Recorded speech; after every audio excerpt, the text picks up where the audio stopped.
Hey guys, welcome to part 1 of What If Naruto Became Tobirama's Heir. If you enjoyed the video then like, share and subscribe and also comment your thoughts as it inspires me to make more such videos, and remember to check out my playlist section for other interesting stories. So let's get started. Chapter 1. Konoha no Sato. October 10th. It was a peaceful day in Konoha no Sato as the Namikaze family was expecting their family to become bigger and livelier than ever before. Minato was ecstatic as he saw his pregnant wife walking beside him. Both of them had wide smiles on their faces, ever since they heard the news last week from Biwako Sarutobi. She had told them that they were going to give birth to, not one but 3 children that night. Kushina couldn't be happier as she thought of the lively atmosphere the house would have with such hyper Uzumaki triplets. None were aware of the dangers that were lurking in the dark shadows of the night. "Damn you, Minato, I'll kill you for putting me through this," was a shout that was heard throughout the barriers of the secret hideout by the Anbu guarding it. "It'll be alright, Kushi-chan, just push." He was cut off as Kushina screamed again. He tried to hold the seal as stable as possible and pushed more chakra into it. Sweat dripped from his forehead, showing the strain of holding down the strongest and mightiest of the Bajo down. "What the hell do you think I am doing?" she shouted as Minato wiped the sweat off her forehead with a wet cloth and urged her to push harder. Several screams later, the crying of children was heard as Minato gazed at Biwako's arms, the arms that held 3 tiny bundles in her arms. His children, he was a father now. He couldn't even believe it as Biwako put 2 bundles in Kushina's arms and he gazed at them curiously. He could see the mane of the signature scarlet hair of his wife and pouted inwardly. Looks like all his children had taken after their mother, he mused. Biwako saw his expression and smiled. "Minato, don't you worry, not all of them took after Kushina," she said, and his eyes widened as he gazed at the bundle in Biwako's arms and saw the mane of unruly blonde hair and grinned as a happy tear fell of his eye. Biwako smiled at his emotions and looked down as she saw the little bundle of joy open his cerulean blue eyes, and she smiled. "Looks like he takes after you completely, Minato-kun, even the same eyes," she said, and if it was possible his grin widened even more as he took a step forward, gazing at his son. Suddenly he heard a gurgle and looked up to see blood leaking out of Biwako's mouth, and his eyes widened. He saw as she fell to her knees and the stranger behind her came into his field of vision, causing his veteran shinobi eyes to harden. He saw the orange mask with a swirl pattern and a single hole for the right eye, but the thing that intrigued him the most was the 3 Tomo Sharingan in his visible eye. He saw as he took the bundle that had his son in his arms and pointed a kunai at his throat. "Step away from the Jinchuriki or the child dies," he said coldly, and Minato nodded, holding his hands in a placating manner, trying to buy as much time as possible to think of a solution through this mess. "Calm down, we can talk this out peacefully," he said, and the man chuckled, causing him to narrow his hardened gaze on the stranger that was holding his son. "Oh, I am perfectly calm, but I think you don't love your son as much as I thought," he said, throwing the bundle into the air and held his kunai up to slash him. Minato instantly channeled chakra to the soles of his feet, cracking the ground underneath, and jumped to catch his son. He caught the bundle in mid-air and held him tightly to his chest like a lifeline.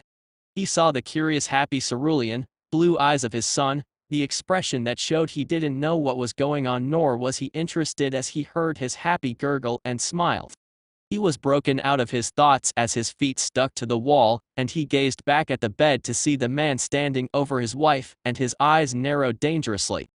"Finally, the Jinchuriki is mine," he said as Minato jumped to catch him, but didn't make it in time. He saw as the man disappeared in a swirling vortex with his wife and picked up the 2 red-headed bundles. His eyes widened as he saw the exploding tags on them and threw the blankets away as he flashed to his safe house a mile or so outside the village. The tags exploding harmlessly in the bunker, he skids on the ground and gazed down to the 3 in his arms to see them smiling innocently and sighed in relief. He started to think back on the events that took place and his mind began to conclude the possible scenarios. Placing the children down in the bed he had in the hideout, He started concentrating and disappeared in a yellow flash, appearing in his house and put his children on the bed in his bedroom. He walked to the bedside table picking up a three-pronged kunai and closed his eyes, trying to find the marker on Kushina's seal disappearing in a yellow flash. The man with the orange mask came into existence in a swirling vortex.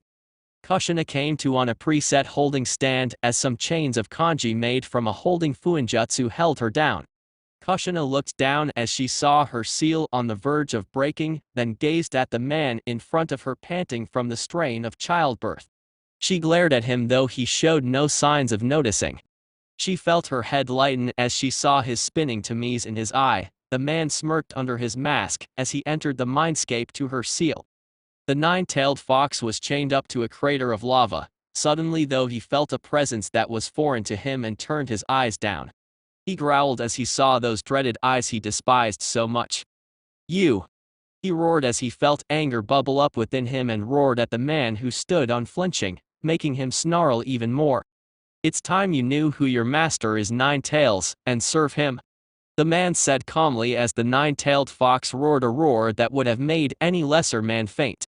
"Make no mistake, Uchiha, you will die and pay for this." He was cut off as he gazed into those spinning tamiz of his eye and his eye copied the pattern. A moment later the tomo in Nine Tails' eyes stopped, and his eye had a round pupil, instead of the slit one, showing the proof of his possession. "Yes, finally the time has come. I've waited so long for this night." He cackled as he exited the mindscape. The masked man came back to his senses completely as red chakra bubbled out from Kushina's seal. It started covering her and a huge glob of demonic chakra came out, a moment later taking the shape of the nine-tailed fox, the king of the Bajuas and the mightiest of the nine. He bowed down to the masked man who smirked beneath his mask and turned around walking away from the red-headed women laying on the ground. "You won't get away with this," whispered Kushina as he stopped dead in his tracks and turned around to meet the gaze of her violet eyes. "Amazing, you Uzumaki really are something else all right. To think, you are alive even after having a tailed beast extracted from you. But no matter, I'll take care of it now. QB and her," he ordered turning to the demon, who lifted his paw and aimed his claw at the completely vulnerable Kushina. She closed her eyes awaiting her death when she felt someone pick her up and a strange pull. She opened her eyes to see the gently smiling face of Minato and smiled weakly in return. "You really are as fast as they say, Yellow Flash," the masked man said as Minato turned around and gave him a cold glare. He hadn't seen such cold eyes in anyone, so those were the eyes of a shinobi who took on 1,000 shinobi on his own unflinching. Minato turned around as he closed his eyes sensing the beacon at his safe house in the bedroom and disappeared in a yellow flash. The village was going on about peacefully, completely unaware of the events that had just transpired or were about to transpire. Itachi sat in his house with little Sasuke on his lap when a sudden feeling of dread and malevolence fell across the village as Sasuke started crying in his arms. He himself shivered as he tried to calm his little brother down. All of a sudden there was a puff of smoke in the middle of the village, startling everyone. The villagers gazed as the smoke cleared and their heart dropped and blood ran cold. The figure of the nine-tailed fox swirled his massive tails around in all his glory with a massive roar. "It's the Nine Tails!" Many of them shouted as they started running away from the beast who started tearing apart through everything that came into its field of vision. An Anbu came to the office in a shunshin as he spoke up hurriedly. "Hokage-sama, the Nine Tails." He was cut off as Hiruzen spoke up, putting on the last pieces of his battle gear. "I know, try and hold it off, and I'll come and try to suppress it as best as I could without Minato," he said, and the Anbu nodded and vanished in another smokeless shunshin as he put his helmet on. "Hiruzen, we should keep the Uchiha out of the way for now," said a voice as he turned around to see Danzo and nodded. "Do what you want and handle the security of the village. Evacuate as many as you can safely to the bunkers. I'll go and fend off the beast," he said in an urgent tone of voice as the crippled war hawk nodded and went about to carry out his orders, and Hiruzen jumped out to take charge of the battle in the village. The shinobi forces, including all of the special jonin, elite jonin, and the Anbu, were throwing jutsu after jutsu from a range to keep it at bay as the Chunin and Genin evacuated the battle zones. Fire style, fireball jutsu. Many Jonin and Anbu shouted as they launched an inferno of flames at the beast. The QB just looked at it and gave it a massive roar, blowing away the flames. Damn it. Nothing works, we have been at it with everything. Where is Yondaime-sama? Cursed Ibiki as he looked around and sighed in relief as Hiruzen, clad in his battle gear, came into his field of vision. Sandaime-sama, what should we do? And where is Yondaime-sama? He asked, and Hiruzen gazed at the destruction and was mortified by it. If this went on any longer, then there won't be a village to protect. He instantly bit his thumb, going through hand seals, and slammed his blood-smeared palm on the ground. Ninja art, summoning jutsu, Monkey King Enma. He said as there was a puff of smoke, and Monkey King Enma stood proudly and gazed at the battlefield, then at the beast, turning to Sarutobi. Sarutobi, why the hell is the QB free? And why is it attacking the village? He asked, and Hiruzen sighed. I don't know, Enma, but let's just stop him and try and subdue him until Minato comes. He said, and Enma nodded as he held the ram hand seal. Transformation, adamantine staff. He said and transformed into a black staff as Hiruzen twirled it around and got into his Bajutsu stance. He flared his chakra as the beast stopped and turned to him with a snarl. Hiruzen launched himself at the beast and slammed his adamantine staff on its head, slamming it back a bit as he growled in defiance. Hiruzen jumped back and was readying his staff for another go when he saw a tail of the beast coming from his blind side and slammed into his abdomen and crashed him into a nearby house. Sandaime-sama. The shinobi shouted as they saw him getting taken down when he came out of the rubble and cleaned his mouth of the excess blood with a smirk. Everyone try and push it away. When I engage it, hit it with your wide-range jutsu from its blind side and try and push him outside the village walls. He shouted and they all nodded as he went through a long chain of hand seals and ended on a strange seal, making Enma's eye widen in shock and a smirk to come across him inwardly. Finally getting serious, are we, Sarutobi?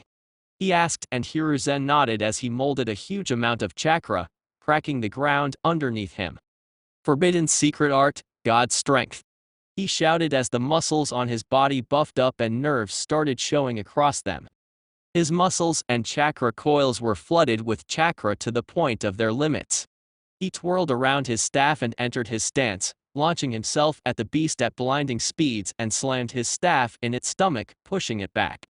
The QB slid across the ground, falling down as it roared in defiance.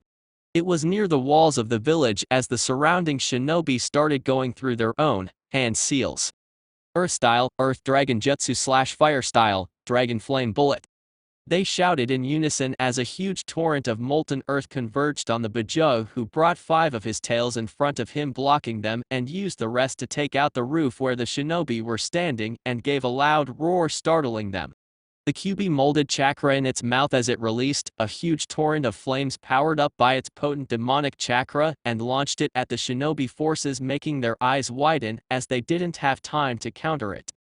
Earth style, Mud Wall. Hiruzen shouted as a huge wall of mud formed in front of them, but to his horror, it tore right through it and followed on its path.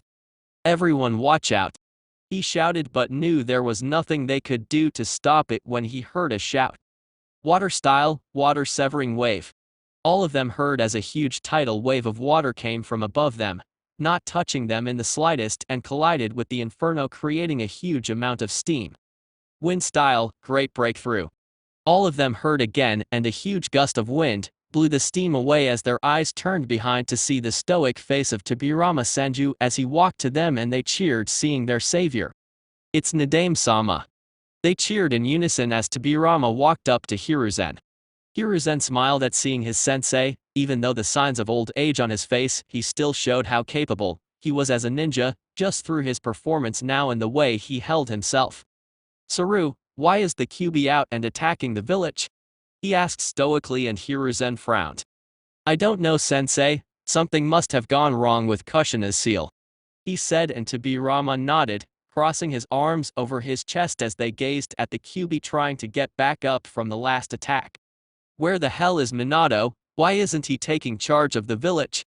he asked stoically, and Hiruzen shook his head. We don't know where he is, sensei. He hasn't been seen or heard from yet. All I have heard is that the hideout where Kushina was to give birth is destroyed and there weren't their bodies there. So I know they escaped, but what happened of that I am not too sure, he said, and Tobirama nodded as he turned his gaze to the beast, who stood up and roared at them as Tobirama flared his chakra, forming a blue coating around him, showing the density and power his chakra held as the ground cracked beneath him. All the shinobi, including Hiruzen, watched in awe the power he was emanating even at this olden age, and he turned to Hiruzen with those cold veteran eyes. Hiruzen, go on and attack it head on. I'll provide you with support with the help from the other shinobi. I myself am not capable of taking it on single-handedly at my age now, but I will do what I can to help until the Yondaime arrives and seals it, he said, and Hiruzen nodded, now more confident in his ability to push the beast back as he charged at the Kyuubi, and Tobirama and the shinobi provided him with the cover. At the Namikaze household, Minato appeared in his bedroom in a yellow flash as he put down Kushina besides the triplets and walked back to the closet and fetched his cloak as he put it on. Kushina cried as she hugged the triplets and whispered, Minato, what are you going to do? She asked, and Minato sighed. I'll stop the Kyuubi and reseal it into our children by splitting it up. Menma and Mito will be able to hold the chakra of the beast at bay, seeing they have taken completely after you. And Naruto, seeing has taken after me, will seal the soul and consciousness of the beast in him. He'll be able to overcome the influence of the beast without any problems, he said, and Kushina cried harder. Minato, do we have to do this, and how will you seal the beast without using the Reaper Death Seal? She asked, and he smiled at her for reassurance. Tobirama-sama has taught me the combination of the four-way cross symbol seal that Mito-sama used to seal the Kyuubi in herself. We'll be there with the children to help them through this, don't worry. The village will accept my children as one of their own, of that I have no doubt. Don't worry, he said, and she nodded as he focused on the beacon on top of the Hokage monument and disappeared in a yellow flash. Minato appeared on top of the Hokage monument in a yellow flash and saw as the Kyuubi stopped in between of his battles and gazed at him.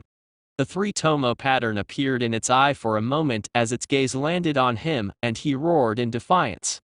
It's under his complete control, and is out to kill me and destroy the village, he thought as he saw the Kyuubi gather, compressed its black demonic chakra as it started to take the form of a ball and launched it at him as well as the people in the shelters in the mountain. Spinning a kunai around his finger, he held it out as Kanji appeared in front of him, and the Bijodama stopped, making contact with it and started getting absorbed into the seal. As soon as it was absorbed completely, Minato flicked the three-pronged kunai in his hand as the kanji disappeared in a yellow flash, and a blast rocked the village several miles outside of the village. The people cheered seeing their beloved Hokage come, and Minato felt a presence behind him. He slashed the kunai in the head of the orange-masked stranger, the cause of all that had happened in the night, and his eyes widened as the kunai phased right through his head, and the man caught his wrist as he chuckled. It's over, he said as Minato started getting absorbed in a swirling vortex, and the man laughed when suddenly, he disappeared in a yellow flash, making him growl. That damn jutsu is getting annoying, he snarled as he teleported to Minato's presence, letting the Kyuubi have his share of destruction until he cut the pillar on which the village stood. In a clearing outside the village, Minato landed skidding on the ground as he came to a halt and stood up, picking up the three-pronged kunai in his hand, and thought about everything that had happened. He broke through the village security, the barrier I set up for protection, dealt with the Anbu and the guards at the hideout with enough stealth that I didn't even sense him approaching me until he made himself known. He has a Sharingan and can control the Kyuubi. The only one who could do that was Madara, but he can't be him. I know that isn't possible, then who? He thought as the masked man swirled into existence in front of him, and he glared at him coldly. Who are you and why are you doing this? He asked, and the man chuckled a childish laugh, making him narrow his eyes. Oh, who I am is not important, but why I did this. Perhaps it is merely a whim, he said, chuckling as chains dropped from his sleeves and Minato got ready, channeling chakra to his feet. Both launched themselves at each other. Minato stabbed the man through his face with his kunai, but it phased right through again. As soon as he was out of contact of the man, the chains phased back and tried to cleave him as he disappeared in a yellow flash and appeared a few feet away at a kunai on the ground and picked it up, analyzing everything. He can phase in and out of existence at will. But to attack, he will have to come back to being tangible again. In the end, it all comes down to who is faster, and that is something I can have faith in myself at all times. He thought and stood up as he faced the man and held his palm out. He channeled chakra into his palm as the swirling sound of his signature jutsu filled the clearing, and a blue swirling ball of chakra was in his hand and the three-pronged kunai in the other at the ready. Both glared at each other, one with icy cold blue eyes and the other with his lone Sharingan, as a leaf came floating in front of them, the leaf gently touching the ground as both combatants charged in once again. Minato pulled his hand back with the swirling blue chakra ball humming as he pumped and compressed more chakra into it and threw the kunai in his hand at the face of the masked man, and it phased right through as both brought their hands at each other to make the first blow.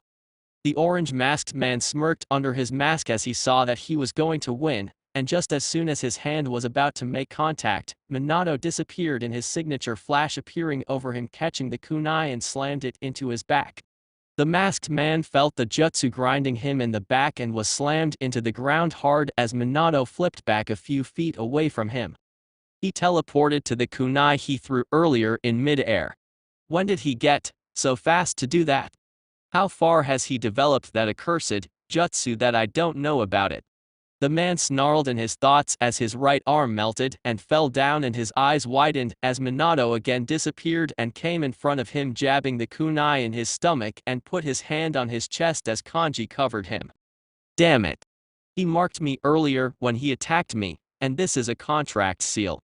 He put it on me with just a mere touch. He's ruined all of my plans.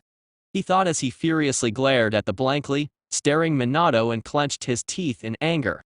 With this, the Kyuubi no longer belongs to you. Your plans have failed, he said, and the man growled. Make no mistakes, Yondaime, I'll be back and take the Kyuubi with me. You may have defeated me today, but the next time won't be the same.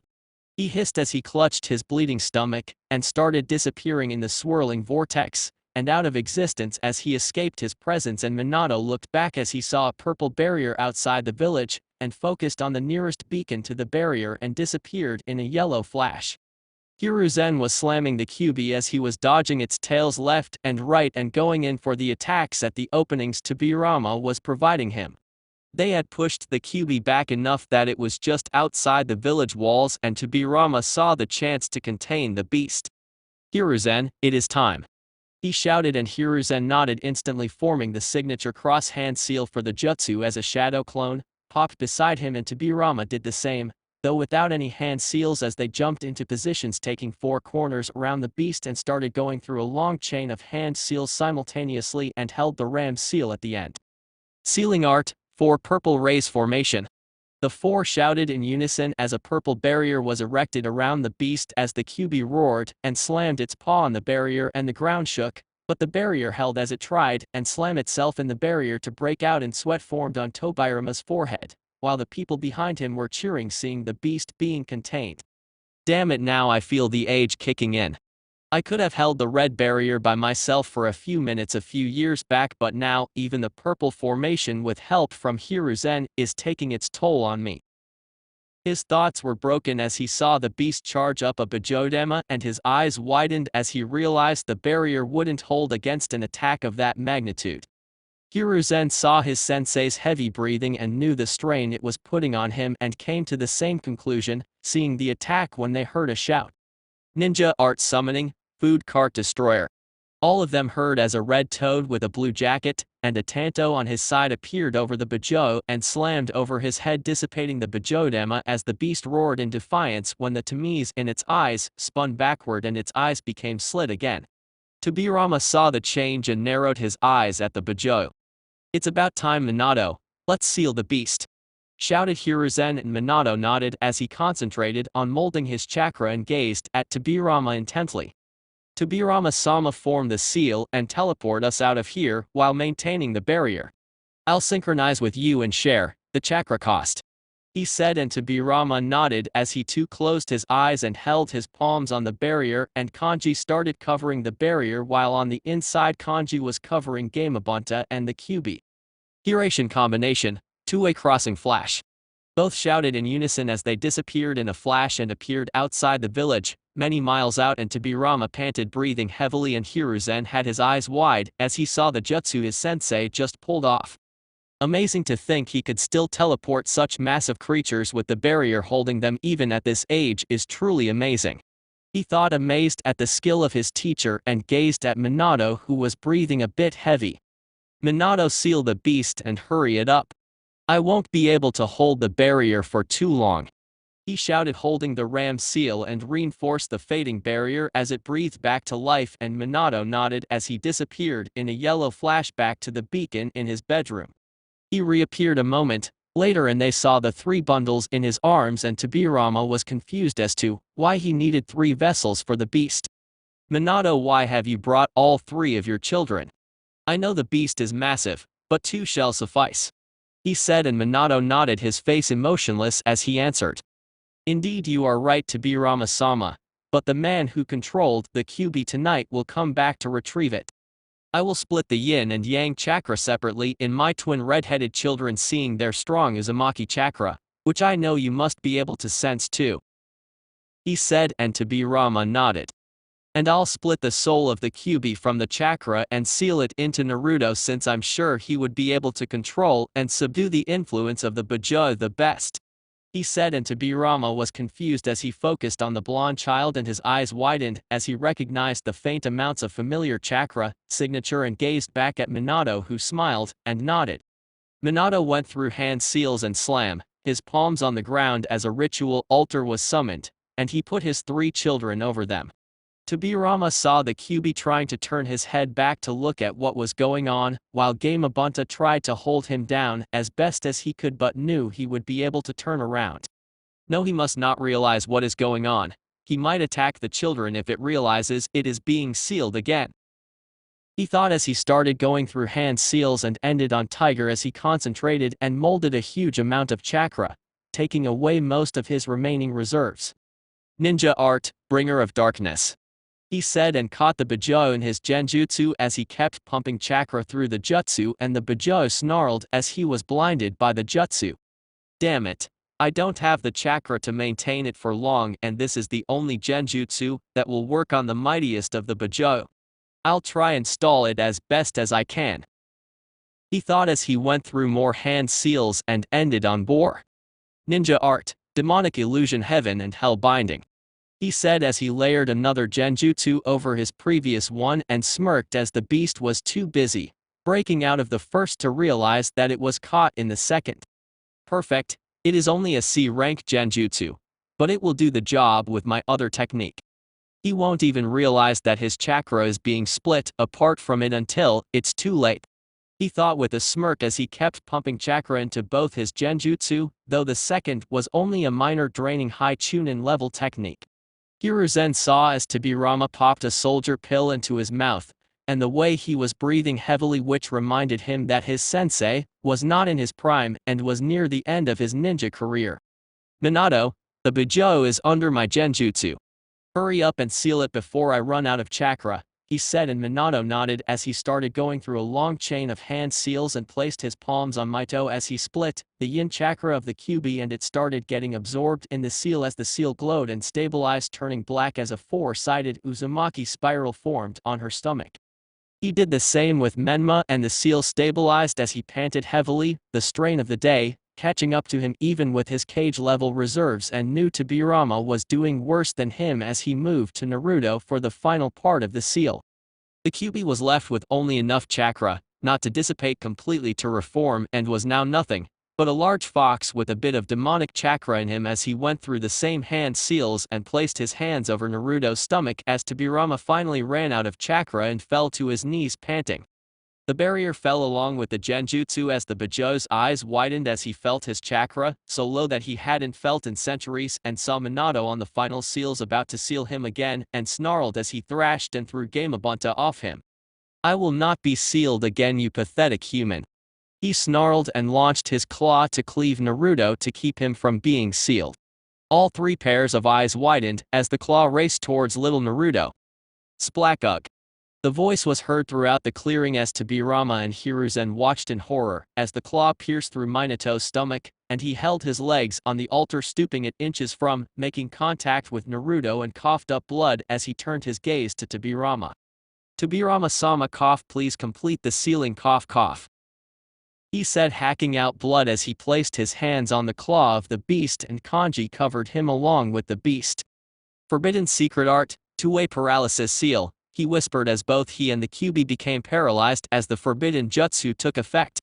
The jutsu was forbidden by Mito Uzumaki because it took its strength from a person's life force and held the strength to paralyze anything.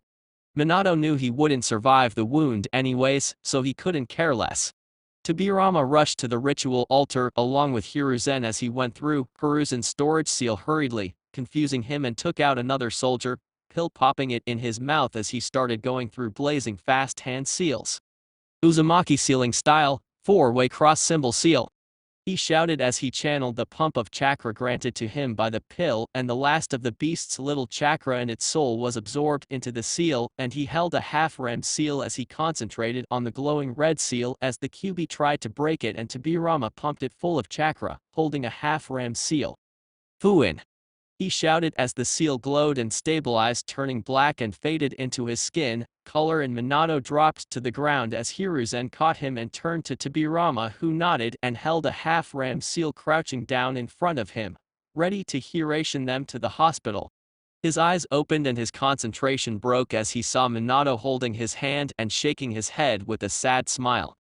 It's too late for me, and you know it, cough cough. He said, coughing up blood as Tobirama smiled in regret and nodded as a lone tear dropped from his eye when he saw Minato gazing at the ritual altar and at Naruto, and he stood up as he brought the little child to his arms, and Minato took him with a smile. He brushed the faint whisker-like birthmarks his son had with a smile as he thought of the burden he had placed on him. Menma and Mito will have the demonic chakra to fall back to if they ever run into trouble when that man returns. Naruto might not have the power of the beast, but what if the man decides to come after him to take the soul of the Kyuubi to completely tame its power? What will he have to protect himself? Yes, that's it, he'll inherit my legacy. He thought as he pulled out a scroll from behind him with the Namikaze seal and put two of his fingers on Naruto's stomach and closed his eyes, conjuring up the last of his chakra as he sealed the scroll into his stomach, in a blood-sealed storage seal only accessible by Naruto's blood and chakra, and smiled as he saw the cerulean blue eyes of his son watching him curiously, and kissed his cheek and brushed the cheeks of his two other children in Hiruzen's arms. Hiruzen smiled as he tried to give him the children in his arms when they fell down, and his eyes widened as he saw Minato's eyes closed and head drop with a smile. Tobirama put two fingers on his neck and felt no pulse as another tear rolled down his eye, and he picked up Naruto from his arms and shook his head, telling Hiruzen he was no more, and he too teared up at the loss the village had suffered from his death. The Anbu came and surrounded them as they stood in silence with their heads down in respect to their fallen hero. Chapter 2. Konohagakure no Sato. Konoha Hospital. Tobirama and Hiruzen came in with the red-headed Uzumaki children in his arms, while Tobirama held the last Namikaze heir in his arms as his mind went back to the last moments of Minato's life. What have you left him with, Minato? What was that last scroll you sealed into him? What were you thinking? He thought as he gazed at the sleeping, blonde bundle and ran his finger on one of his cheeks as the child purred and leaned into his touch, making him smile. Such innocence. This will be what will help you truly keep the demon's influence at bay, little one. He thought, smiling as he rubbed his whiskers and had spaced out as they reached the emergency infirmary, and the nurse asked him to take off his armor, and he nodded. He took off the armor as Tsunade came in, and he smiled a bit. What have you been doing, Oji-san? Your chakra coils are strained to the point of them being almost destroyed. What in God's name did you do? She said in a reprimanding tone, and he sighed. Well, I did take 2 soldier pills back to back and then exhausted my chakra, so I guess that would have been the reason, he said, and she glared at him while healing him a bit. She ran her glowing hands over him and he felt some of her chakra replenish his own, feeling a bit of life come back to his body and stood up flexing his muscles a bit. Tsunade frowned as she saw him doing that. Oji-san, the battle has left some lasting damage to your chakra coils that I'm afraid will not heal even with my medical skills. She said and he nodded, already figured as much. So how much damage has been done and what effects will it have? He asked stoically and she ran over her charts as she looked back to him. You need to let your chakra system heal and rehabilitation for a year, but even then I'm afraid a fight like this, one will kill you halfway through it. Your chakra reserves will be accessible to you, approximately a third of what you held from what I saw. You will be able to use chakra, but I'm afraid your days as a shinobi are over. She said and he nodded stoically, not showing any emotions. That is fine, Tsunade. I was able to stop a great threat to the village and protect it. I was afraid I won't be able to use chakra even a little, so this is a blessing to me. This was my last fight anyway. I have realized my days of fighting have long since passed. I saw how old I have gotten, and for the first time in my life, my battle-hardened instincts were hesitant. I didn't even have the necessary chakra to waste on my Raijin no Ken. I know my limits and I'm afraid that I have reached them. He said and she nodded with a smile as she kept a hand on his shoulder and gave him a warm smile. You have already done too much for this village, Oji-san. Now let the next generation take over. It's your time to rest and enjoy the peace that you and Hashirama Gigi worked so hard to create. You are the one who deserves it the most after serving the village so much for so long. She said and he smiled sadly as she watched the wrinkles on his face and the sadness in his eyes as he realized how old he had gotten. She left him to gather his thoughts as suddenly Hiruzen came in and his stoic mask was back on and he nodded to his student, who nodded back. What's the matter, Saru? He asked, seeing the troubled expression on his face, and Hiruzen sighed as he rubbed his temples. Sensei, the council has been called, he said tiredly, and Tobirama nodded. Well, that is logical. After the loss of the current Hokage and the travesty the village just faced, there would have been a meeting. So what's the matter for that expression? He asked stoically, and Hiruzen sighed again. Sensei, the council will ask me what became of the QB after the battle. What will I answer? He was cut off as Tobirama spoke up. What do you mean, what will you answer? You are the Hokage, they answer to you if I'm right. He said icily, and Hiruzen winced at the jab, and knew this wasn't going to be good. Well, Sensei, you see the Shinobi Council won't be a problem in any way. I could make them understand, but the Civilian Council. He was cut off as Tobirama glared at him. Why is the Civilian Council speaking on shinobi matters? There is no need to have them present for matters concerning the shinobi system. He asked coldly, and Hiruzen flinched under his stern gaze and looked down in shame. Well, you see, Sensei, after the Third Great Shinobi War was over, I tried to disband the Civilian Council, but they used their power in times of the war and passed certain bills allowing them a little more power in the say of the village. Minato was trying to rid them of the newfound power, but he wasn't able to do. He was cut off as the temperature of the room dropped and Tobirama glared at him, making him gulp. Saru, he said a bit too calmly, making him gulp and nod, motioning for him to go on. The Civilian Council was a law my idiotic brother Hashirama passed for the times of war when the Hokage was too busy with military affairs to handle the civil matters. It was only a temporary law, used in wartime. And you are telling me that the Civilian Council went behind your back, passed a bill which needs the signature of a Hokage as well as the fire daimyo, all without you ever noticing until it was said and done. Correct me if I was wrong at any point. He asked icily, reciting the charter of the village laws word for word as Hiruzen held his head down in shame and said nothing as Tobirama sighed and rubbed his temples. Who is the head in charge of the Civilian Council? He asked, and if possible Hiruzen was ashamed even further as he answered. The head is Danzo, with Homura and Kaharu his equal partners. He said and shivered from the glare he was getting. I left the office with you for only one reason, because I knew you walked on the line of rules and emotions correctly. But I guess I was wrong, And I have failed my brother," he said in a defeated tone when his eyes hardened and Hiruzen gave him his full attention. "We will inform the village of the status of our Jinchurikis," he said and cut Hiruzen off as he was about to protest. "The truth will come out sooner or later. Anyone with enough experience and knowledge will know that we must have created a Jinchuriki to stop the Bijou and leak it out, causing mass chaos. Inform them of the difference between a Jinchuriki and its charge, reveal the status of their heritage and tell them that they are the legacy of their fallen Hokage. The other village needs to know that we have not one but 3 Jinchurikis. Even if one doesn't have the chakra like the other 2, he is still a Jinchuriki through and through. They fall under the complete authority of the militaristic part of the village and civilians have no say in this matter. Inform them whom they answer to and take back the position of Hokage. I know who the other choice will be and I will be damned before I let that failure of a student take over the village's leadership. Now go and become the Hokage you are. I taught you better than to bow down to civilians," he said icily as the fire in Hiruzen's eyes returned, and he nodded as he walked out and Tobirama sighed. "I guess I didn't teach him that well. Many more things must have gone down in his reign for him to react in such a way to a council meeting. Have all my students turned out to be such failures?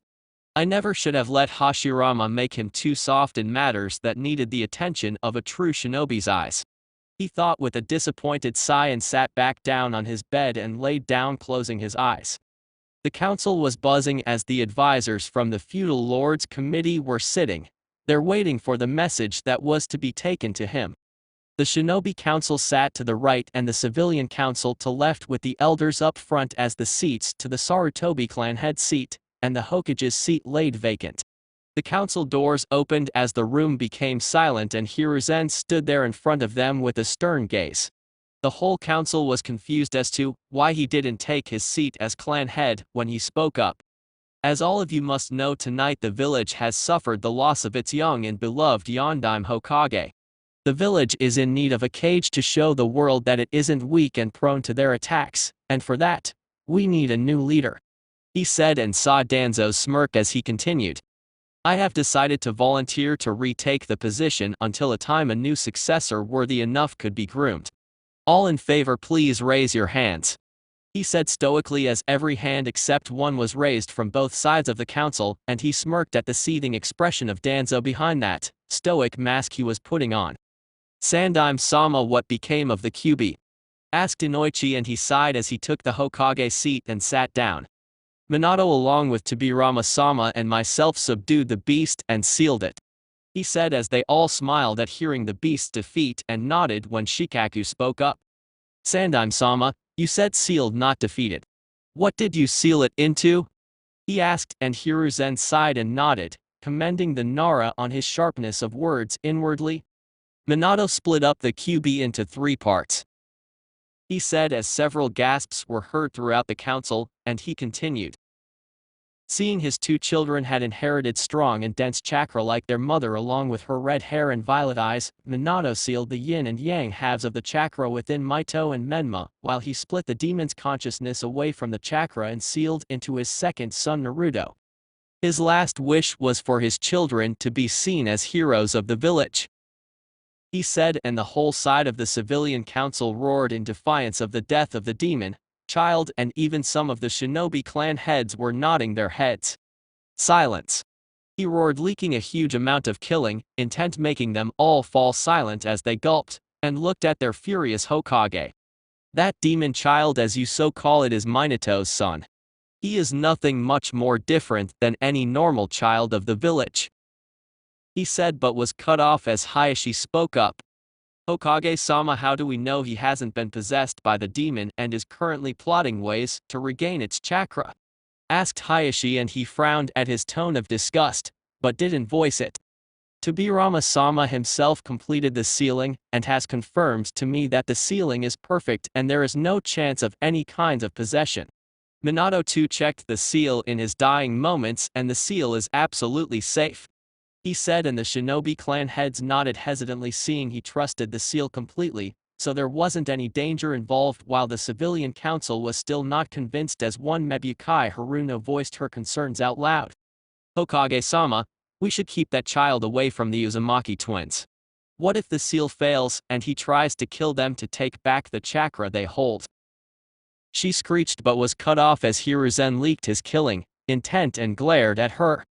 Councilwoman Haruno, are you questioning the abilities of the Nadame as well as the Yondaime Hokage's skills and words in front of me, the Sandaime Hokage of Konohagakure no Sado?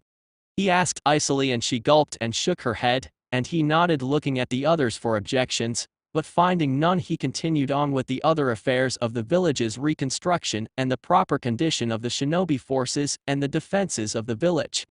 Tobirama opened his eyes as he saw the nurse come in with 3 small bundles in her arms, and he saw the red-headed manes of 2 of them while the blonde of the third, and instantly knew who they were as he took them from her arms and gazed at her questionably. Tobirama-sama, Sarutobi-sama has asked that you be given the children to look out and be handed over to the mother. We don't know who their parents are, but he said you would know what to do. She said, and he nodded, and motioned for her to leave as he stood up, and put on his shinobi sandals, and walked out of the hospital towards the Uzumaki clan compounds. He saw that Hiruzen was smart, not letting the custody of the children in anyone's arms except those that he trusted fully. At least now he was thinking and acting like a Hokage, he mused as he walked and gazed at the destruction the village had suffered. Kushina was sleeping and unconscious from exhaustion as Shizune was there checking up on her. Tsunade was too busy with the surgeries of the hospital that was too complicated for anyone other than her, so she had sent her to take care of Kushina in the meantime.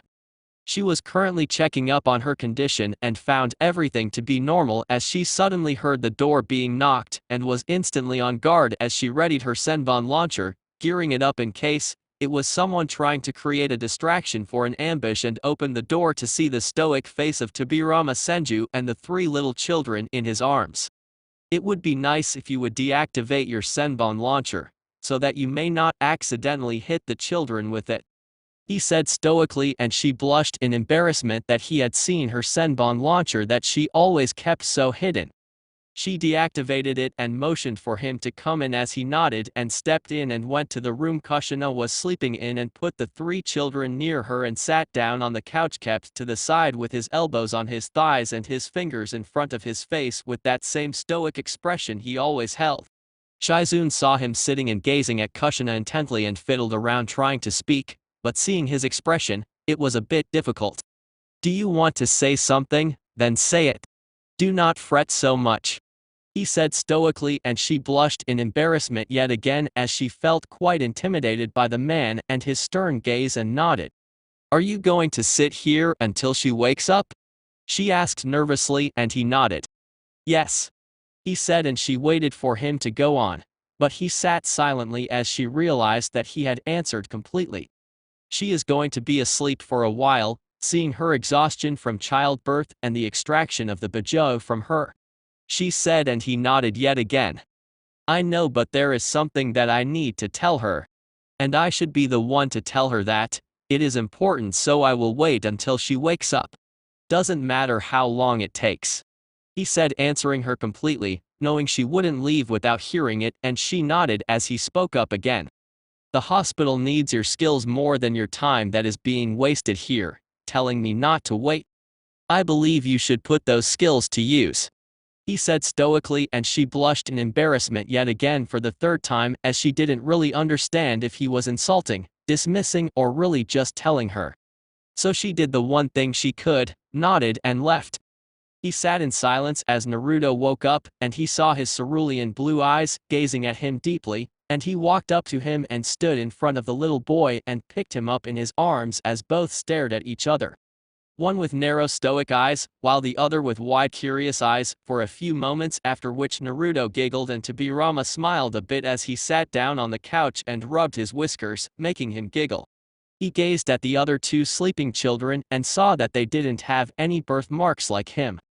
So, it couldn't be because of the QB. Neither Mito nor Kushina inherited the whiskers from the QB, it's all you, I guess, he thought as he played and tickled the little child in his arms, making him giggle and passed his time. He then gazed into the child's eyes as many thoughts went through his mind. Your chakra signature, even with it being so weak right now, still reminds Me so much of him. Why don't you have his eyes then? Will you inherit those accursed eyes one day like Minato believed you would? He thought as he gave his index finger to the child who caught it in both of his tiny hands and gazed at it curiously, making him smile. I guess the only thing I regret in my life is not having the chance to have a family. To nurture innocence such as yours to become a fine man one day. Ironic, this is why we built and protected this village and I missed out on it. He thought as he watched the cute child, and sadness and regret filled his heart, though it disappeared as he heard the happy tiny giggle of the child as he clutched his finger tightly, making him smile. Kushina opened her eyes groggily as she felt very weak and tired and tried to sit up to no avail when her ears caught the voice of tiny giggles of a child, and her eyes snapped open as she turned her head sideways to the voice and saw Tobirama with little Naruto in his arms playing with him, and she smiled a little as she again tried to sit up, this time successfully, and leaned her back against the headboard of the bed and sighed. Tobirama heard the sigh and stood up as he walked to the bed and put Naruto in her arms as she took him with a small smile and kissed his nose, and he giggled cutely, making her smile, and she looked sideways to see Mito and Menma asleep in their cribs and turned to Tobirama with a questioning glance. Tobirama-sama, where is Minato? Is he in a council meeting or something? She asked, and he shook his head with a small smile, making her stomach form a pit of dread on seeing his expression. Where is he, Tobirama-sama? She asked, and he just looked at her sadly, and her eyes watered as she hugged him tightly, her face in his chest, and started crying, saying he was lying, and he rubbed her hair slightly. I'm sorry, child, Minato is no longer with us, he said somberly, and she cried harder as she realized that her fears were true, and her heart broke on hearing it, and she kept crying for a few minutes while he held her, rubbing her head softly. He knew her since she was a little child and came to Mito's house from Uzu shortly before it was destroyed, and considered her a granddaughter and rubbed her head softly with a sad smile. He promised me he wouldn't use that jutsu. He promised me wouldn't use the Reaper death seal, she said in sobs, and he rubbed her hair and nodded. And he didn't, Kushina, he said, and she looked up with watering eyes. Then how? Why? She asked with a choked voice, and the vision of his death flashed across his eyes as he closed his eyes and sighed sadly.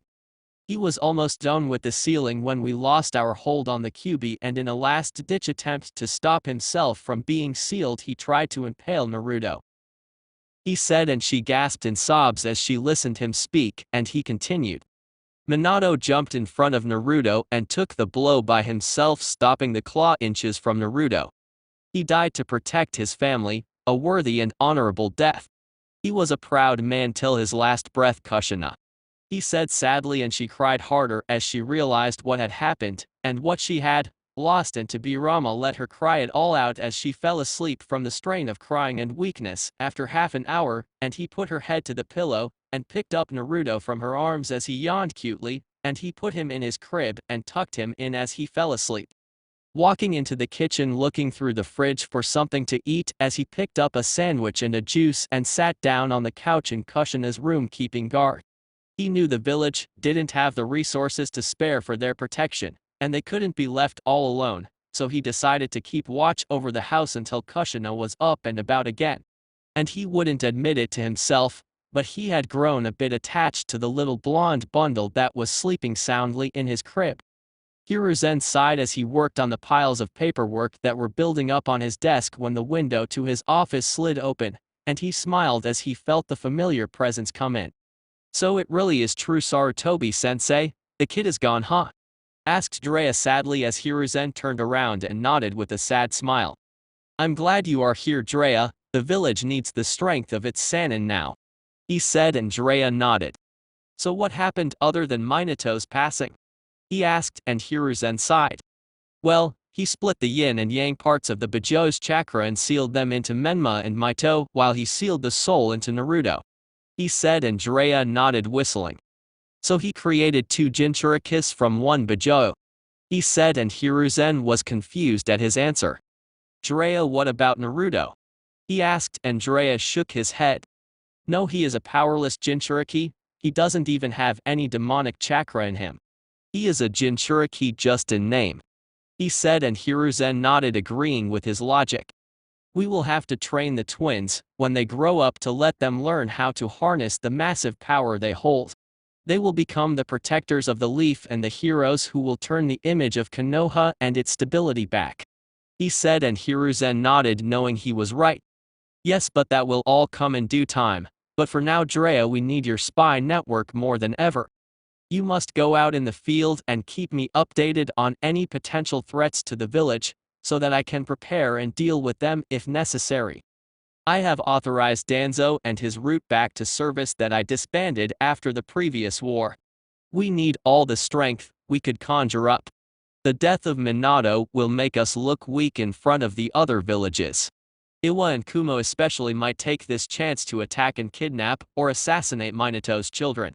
Especially after they learn that two of them harness the Kyuubi's chakra without its influence," he said, and Jiraiya nodded. "Alright sensei, I'll leave tomorrow, but first I'll meet up with Kushina and the twins," he said, and Hiruzen nodded as he jumped out of the window.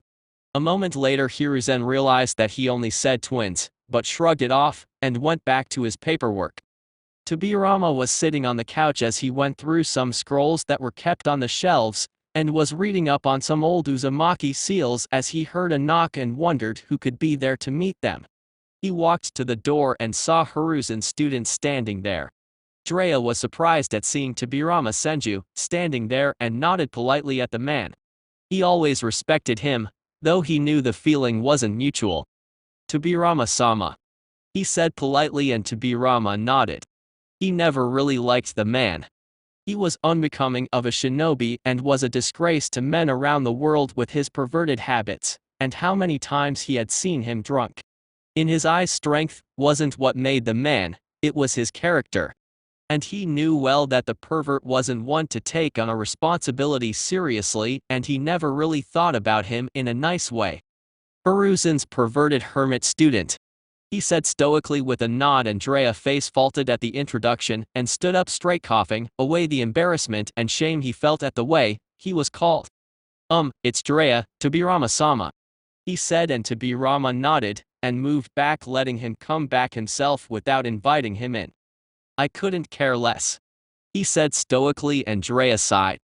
He knew the kind of man Tobirama was, and he was never really one that was rated high in his books, and walked in, locking the door behind him. He walked in and was curious as to what he was doing here and voiced it. Tobirama-sama, if you don't mind me asking, what are you doing here?" he asked politely as they walked to the living room, and Tobirama motioned for him to sit on the dining table, as he kept a glass of water that he took gratefully and sat in front of the man with his stoic look.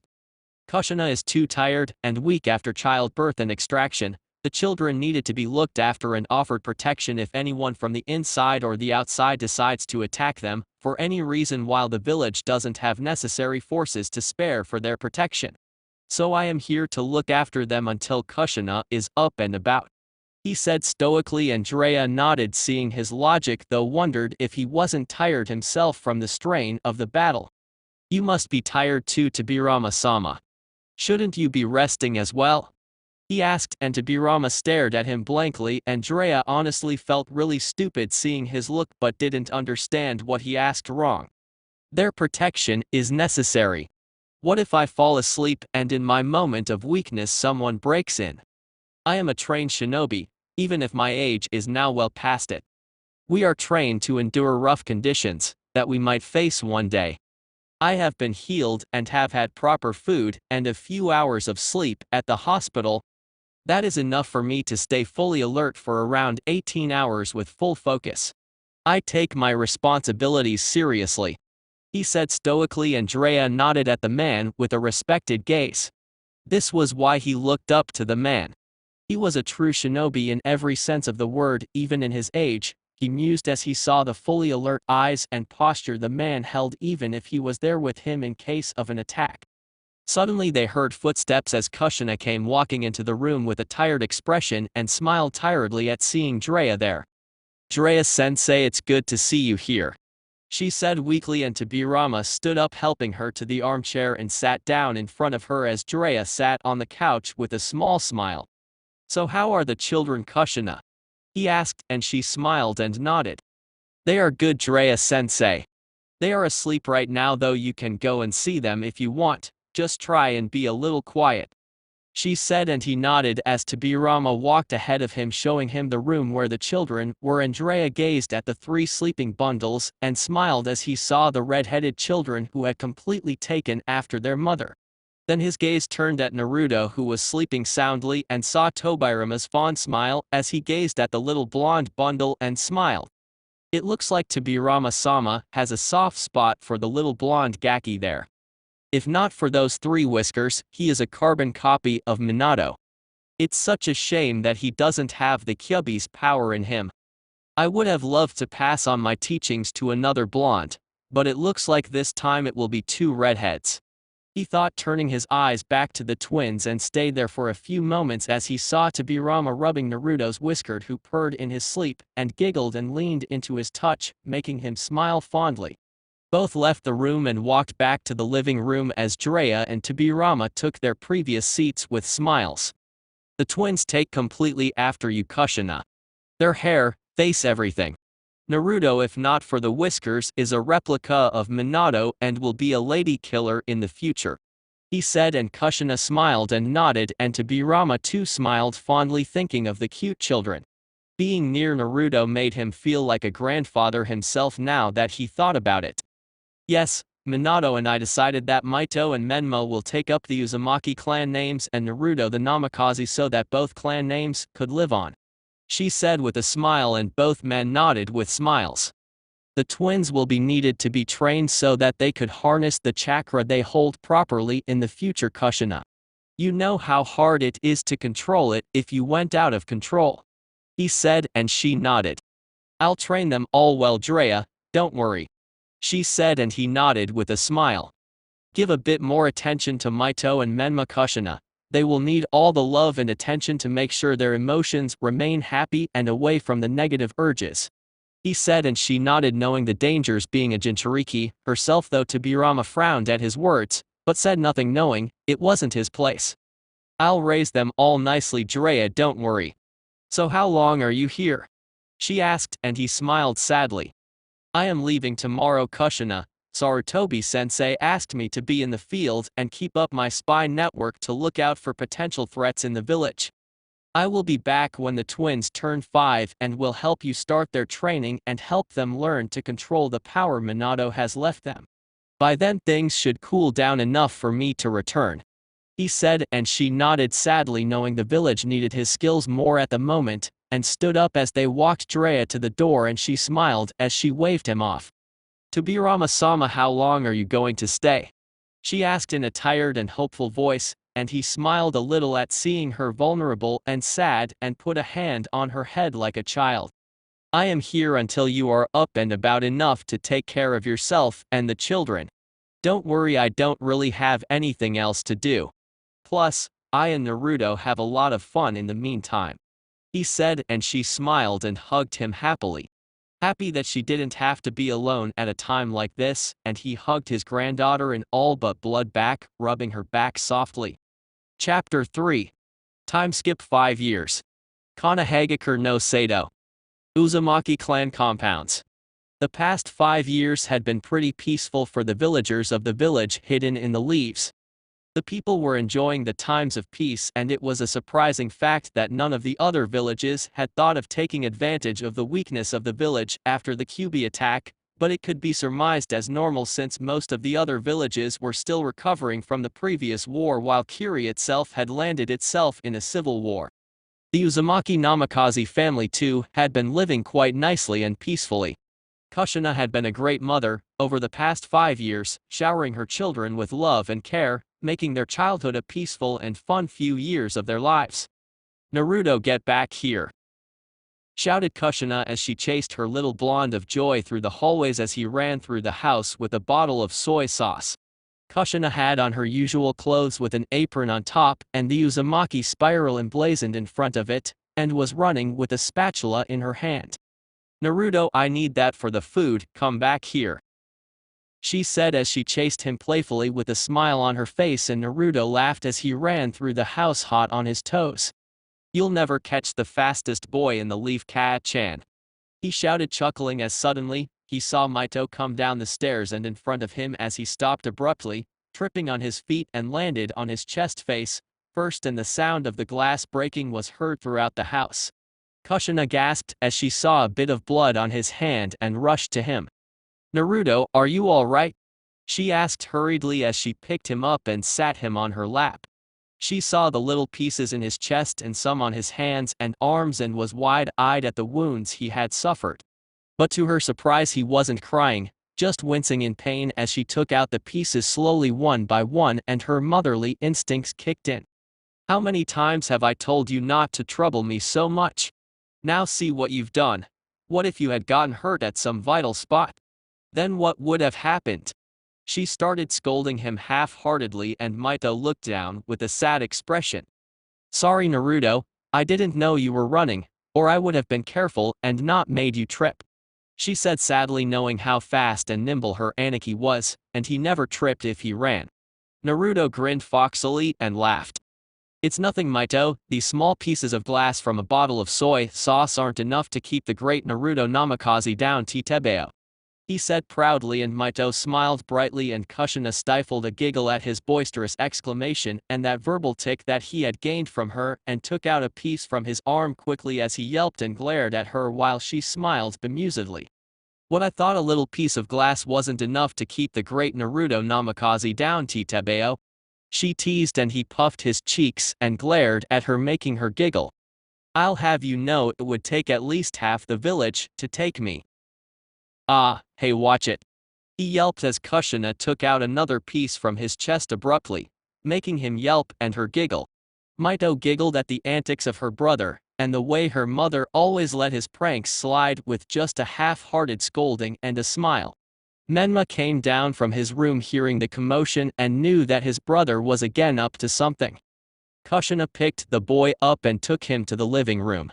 She took out the first aid kit and started mending her little blonde bundle, and it always surprised her that he had never once cried, even after taking so many injuries from everyone. She finished bandaging his hand and his chest as she put his new t-shirt on him over his head forcefully as he yelped, and she giggled at him ruffling his hair. "Now that you have broken the soy sauce, go and grab a new bottle from the convenience store," she said, ruffling his hair, and he whined at her. "Oh come on, I'm so hurt, look at these bandages. I'm sure Mito or Menma won't mind helping their heavily wounded brother," he said with wide pleading eyes, adding a dramatic effect as Kushina glared at him while her lips twitched upwards, and she bonked him on the head. He could be hyperactive one moment and totally and utterly lazy the next. He really was an enigma, she mused as she put the money in his hands and towered over him with her hands on her hips, and he shrunk under her gaze. "Oh no, you don't get out of this one with that dramatic effect you always make at me to get out, mister. Now get going or no dinner for you," she scolded half-heartedly, and he nodded and went out grumbling about stupid dangerous mothers that were too troublesome for their own good while she shook her head with a sigh. In the Nara compounds too, Nara sneezed as they thought someone was getting troubled by a troublesome woman and muttered troublesome. He put on his sandals and walked out of the house, putting his hands in his pockets, and walked through the streets as he saw the cold looks and glares that were always sent his way, and kicked a rock. This was why he always refused to come out. He hated the looks people gave him. He just didn't understand the reason for it. The villager loved his sisters and praised them like heroes, while the opposite was for him as soon as he was alone and without his mother or siblings. He didn't want them to kiss the ground he walked on, like his siblings, but a little normal reaction like he was just another kid wouldn't be too bad, he mused as he walked in the store and picked up a bottle and went up to the counter as the woman on the counter glared at him. But he ignored it. "What do you want?" she spat venomously, and he ignored her expression and kept the bottle and the money on the table as she rang it and handed him the change. "Now get out," she said in disgust, and he walked out with a lazy expression with the bag in his hand and both his hands in his pockets with the same lazy expression on his face, and walked to his home, ignoring all the glares and looks along with the whispers completely, and came up to his house and went in with a small smile. He came to the kitchen and saw Menma and Mito on the dining table, and Kushina cooking as he walked up to her and put the bottle on the counter with a heavy tired sigh, making his mother sigh with him. I swear I don't understand where you got that lazy attitude from, she said, shaking her head, and took the bottle as she put her hand forward for the rest of the money, and he looked at her lazily. Both stood like that for a few moments as Mito and Menma watched on in amusement while Kushina's eye twitched. Give me the rest of the money, she said, holding her temper back at his lazy face, and he stared at her blankly. No, he said simply, and her eye twitched dangerously. Why? She asked, gritting her teeth, and he cleared his ear with his pinky finger lazily, making her furious. I don't go so far without payments of some sort. Thanks for your generous tip, he said, and her hair flailed around dangerously, and Mito and Menma gulped, seeing the fury her mother was so famous for, and were worried for the safety of their brother as she bent down with furious eyes, while Naruto just gazed at her lazily, not worried in the least. Their faces were inches apart, one furious and one the same lazy, one, and Naruto yawned a bit, making her temper go loose when he suddenly kissed her nose softly, and her anger died down as she saw his small smile. Arigato, Ka-chan. Call me when the food is done, okay? I'll lie down at my spot for a while, he said, walking out into the garden to sleep under his usual shade of the tree branch, and waved his hand lazily as she sighed and shook her head in exasperation, while Mito and Menma giggled. What am I going to do with that boy? She asked herself, face palming, and smiled fondly as she looked at him lie down with his arms crossed behind his head and eyes closed, with a squirrel on his chest. She never could stay angry at him for more than a few minutes, and even then he would do something like that to make her calm down again. She went back to her cooking and hummed as she worked, while Menma and Mito chatted away. She thought of the birthday of her children that was tomorrow and smiled happily as she served the food on the table. Naruto, come back here, the food is ready, she shouted as he jumped down and walked in with a yawn as he took his seat, and they all ate in silence. Then Kushina thought of the preparations she had to make for the surprise party she had planned for tomorrow, and smiled as they finished their food and she took the dishes to the kitchen. Alright, now you three go off and play outside, I have to do some things here, and you three will be in the way, she said, and Mito and Menma were confused, but nodded while Naruto smiled mischievously. Like planning the party for tomorrow? He asked innocently, and her eyes widened as she glared at the innocently whistling blonde, but her lips twitched upwards as she asked. And how did you know that? She asked, and he looked at her blankly as if she was stupid. You have your room filled with storage scrolls from the decoration shop, and tomorrow is our birthday? It isn't really that hard to figure that out, you know, he said, and she narrowed her eyes at the blonde. And how did you find those scrolls, Naruto? She asked dangerously as she glared at him. She had hidden those scrolls pretty well, and the 5-year-old finding it so easily really was insulting to her. I have my ways, he said, waving his hand lazily, and walked away to the door. Alright, let's go and let her plan the surprise party, he said, and Menma and Mito walked with him giggling, while Kushina sighed, face palming. That boy will be the death of me, I swear, she said tiredly, and walked into her room towards the storage scroll she had kept in her room in a box, and opened it to see a folded note, and picked it up with a raised eyebrow. She opened it and saw it was Naruto's handwriting. Next time hide it somewhere that isn't so obvious. Please make it a little harder, or it isn't any fun. She read the note with a chibi Naruto, giving her a victory sign at the end of the note, and giggled as she kept it with her as a memento, and opened the box giggling at her son's antics. She wasn't really worried since Hiruzen had assigned an Anbu for the lookout for her children at all times, and she could sense Kakashi following her children and moving out of her range as she got to work. Konoha Central Park. Naruto, Mito and Menma came to the park as they saw several children playing there, and they smiled as they walked up. Several parents were startled as they saw the Uzumaki twins, the heroes of the village, come with the demon scum. They crouched down to their children and whispered to go and play with them, but to keep away from the blonde boy. When asked why, they said he wasn't good to be around and may hurt them. The children all nodded and listened to their parents as they ran up to the triplets and started talking to the red-headed twins while Naruto was pushed away. Naruto saw that there was no one really around who was looking at him, and the parents were all giving him the same looks as always. He turned his gaze back at the crowd as Menmo was pulled away to play by several children, while Mito was resisting glancing at him with a worried glance, and he smiled at her for reassurance. "You go on, Mito, I'll be over there just lazing around. I am no mood to play anyways," he said with a fake smile, and she nodded hesitantly, seeing his smile, and ran away with the children, while the parents smirked as their children got the heroes away from the demon and got to be friends with them too. Naruto just went to a secluded area and sat on a wooden swing tied to tree and swung around as he saw his siblings play and smiled sadly. He knew no one really wanted to be his friend for who he was. Most just wanted to get to know him just so they could get closer to his siblings as a means to use him, and he didn't want people like that around him. He was happy that, at least, his siblings had so many friends to play with, and smiled as he watched them play, while his eyes held a little pain but fondness at seeing them so happy. He sat there swinging alone as he kept gazing at his siblings with a sad smile out of everyone's eyesight. Tobirama was walking through the streets as he saw the children playing in the park and smiled at seeing them so happy. This was why the village was created, to give the children a peaceful childhood outside the realms of violence. He now saw how little he had to do when he wasn't looking over clan affairs or doing some sort of research into the shinobi arts. He walked up to a bench and sat down, as many people passing by nodded at him with respect, while he nodded back and gazed at the happy faces of the children playing with a small smile. His gaze then turned to a far-off tree where a lone child sat on a swing and was swinging and gazing at the children playing sadly, and his eyes narrowed.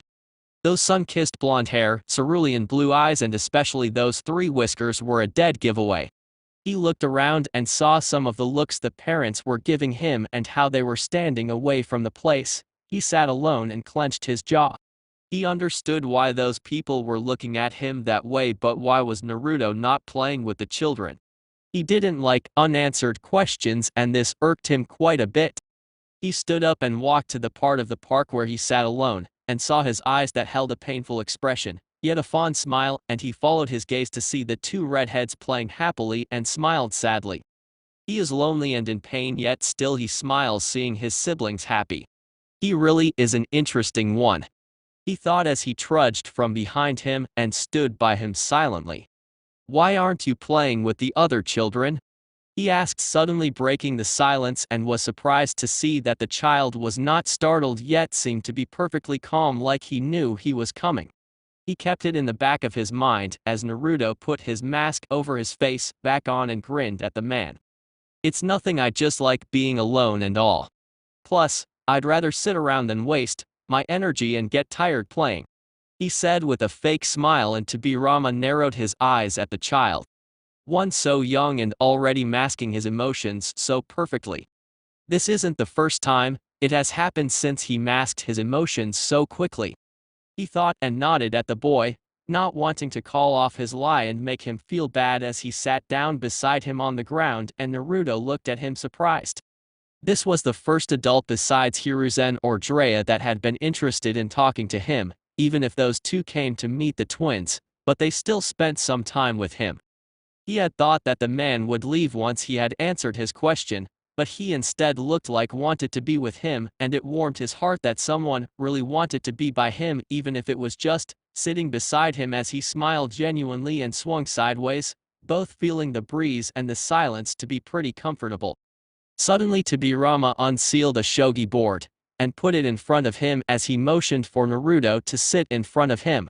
Naruto rose an eyebrow and sat in front of him and looked at him curiously as Tobirama started placing the pieces on the board. "Since you seem to be the one not to waste energy and laze around, let's put your mind to the test. Have you ever played shogi?" he asked, and Naruto shook his head innocently and he smirked and nodded. "Let's see if you are anything like your old man," he thought as he kept the last piece and turned to him with a stoic face. Shogi is a great strategy game and a good way to pass the time. It is also called the general's game. The players use similar strategies like shinobi do on the battlefield. Deception is a great part of the game, with the insight to moves many moves ahead and putting yourself in your opponent's shoes and know what he will do before he even knows it himself, he said, and Naruto looked amazed at the board, then at the man and nodded. Wow, you're really smart, old man, he said, and Tobirama nodded, ignoring the comment about his age, since he really was old now and decided to move on. Now I'll explain the pieces to you, so listen carefully. Ask only after I am done, do not interrupt in between, he said, and Naruto nodded, giving him his full attention as the man started explaining the pieces. He had to admit the game looked really intriguing and he would have to use his mind a lot. But he liked the rush the game looked to be, and if the man was as smart as he looked to be, then it would be fun. Tobirama explained the last piece and saw Naruto's focused eyes running around the blocks of the board wildly and smirked. Looks like the game caught his eye, he thought as he looked at the 5-year-old blonde, and kept a small two-way clock beside him, and Naruto looked at him questionably. We shall time the amount of time each takes to make a move and how long the game lasts, showing how much you will have improved. Now let's see if you've really understood the game or not, he said, and Naruto nodded as Tobirama moved his piece and tapped the button of the clock, and Naruto did the same. This went on for about 7 minutes as Tobirama captured his king and pressed the button of the clock.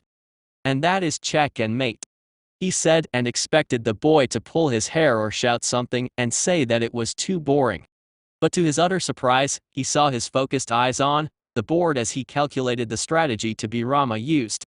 Again, said Naruto, and Tobirama raised an eyebrow and nodded as he rearranged the pieces and made his move, tapping the clock with his own. Tobirama used the same strategy as before, but was surprised as he saw the kid countering it with a new one and smirked. The kid is learning. He read my moves and devised a counter strategy through analyzing the previous game. He really is Minato's son, all right, he thought, and played the game by changing his strategy completely, and Naruto frowned, then decided to improvise on the fly as he started thinking through various future moves that he could make when he remembered his words about thinking ahead and using deceptions as he started his own moves, and Tobirama smirked at seeing him improvise.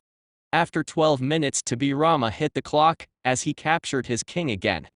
And that is check and mate, Naruto, he said, and Naruto nodded, though kept focused on the board as he spoke up. How do you know my name, old man?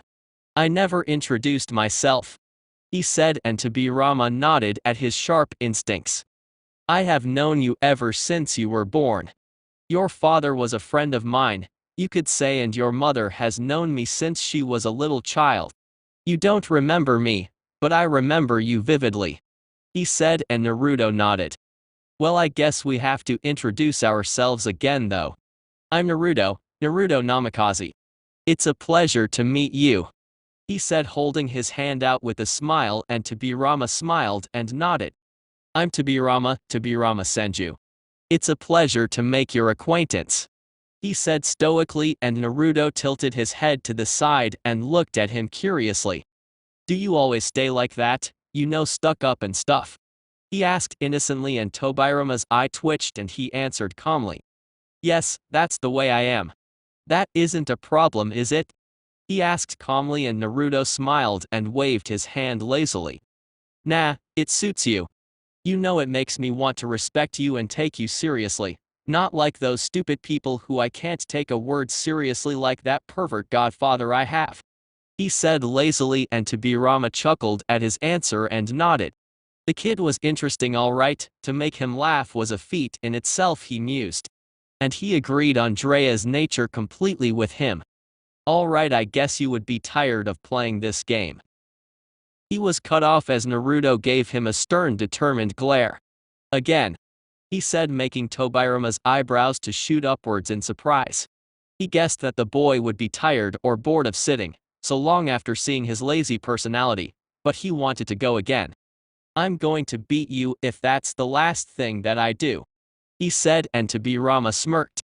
So the kid didn't like to lose or give up, he mused and nodded, resetting the pieces as they played till sunset, too lost in the game when Naruto heard his siblings shout his name, and he looked at Tobirama with a sad smile.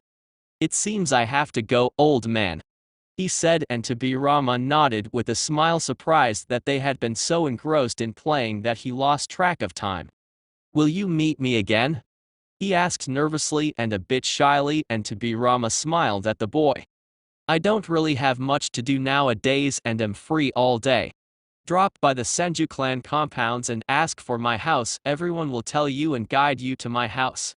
I live alone, so drop by anytime," he said, and Naruto nodded as he started to leave, then suddenly stopped and turned around, making Tobirama raise an eyebrow. "There is a party at my house tomorrow evening. It would be nice if you could come and drop by. You are a friend of mine now after all," he said, and Tobirama sat there stunned. People never really asked him to come to social events due to his personality, and he didn't like wasting time on them himself. But what shocked him more that the child called him his friend. That was a word he hadn't been associated with in far too long. He smiled and nodded as he didn't have the heart to refuse him even if he wanted to. "I'll be there," he said stoically, and Naruto grinned foxily and nodded as he ran away, waving his hand at him. "See you tomorrow then, old man," he said, and Tobirama smiled as he watched him go, and a fond smile lit up his face. He was looking forward to a social event for the first time in his life, he mused as he walked back to the Senju compounds with a smile. Menma and Mito glanced at Naruto to see his usual lazy expression, and his hands in his pockets as he walked with them. "So what did you do today, Naruto?" asked Mito, and Menma too looked at him curiously as Naruto shrugged lazily and sighed. "Nothing much, just lazed around, you know," he said lazily, not wanting to explain to them that he was playing with the old man all the time and then have to explain it all to them. It was too much work, he thought, and kept walking, and they sweat dropped at his nonchalant reply and sighed, shaking their heads with a smile. He really was one of a kind, both mused as they headed home. Kakashi meanwhile had seen everything in the shadows and smiled beneath his Anbu mask as he watched Naruto walk to his home. So Tobirama-sama really is interested in him. It would certainly be amusing to watch such opposite personalities interacting with each other, he thought, and watched them enter their clan compounds and smiled. Uzumaki Namikaze households. Kushina had finally finished the preparations and had sent out the invitations to many of the clan heads and friends they had. She heard the door open and saw the three children walk in, and saw as Mito and Menma had dirty clothes and faces, but she saw Naruto was completely clean inside.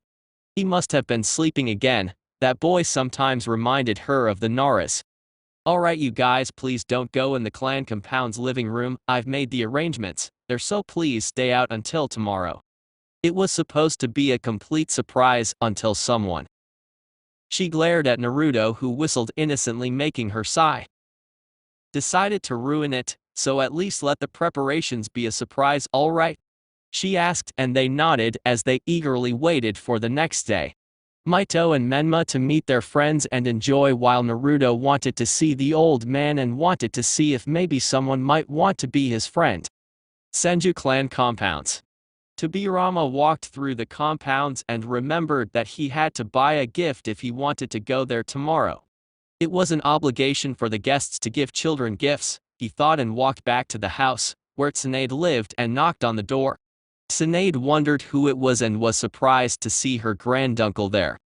"Oji-san, this is a surprise, please come in," she started as he raised his hand, and she knew he must want something then and looked at him curiously.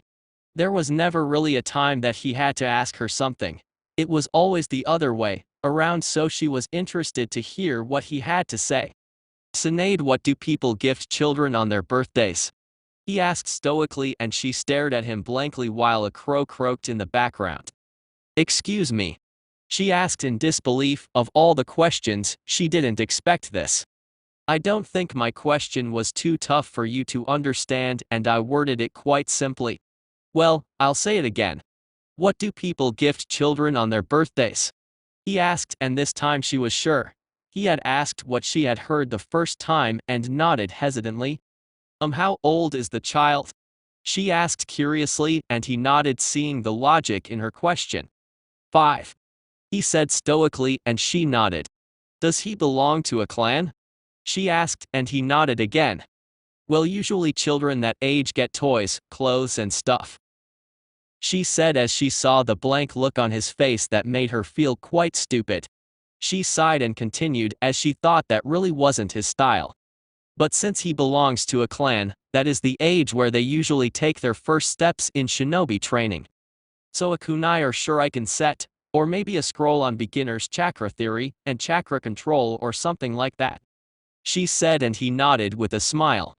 That was indeed a worthwhile gift in his eyes.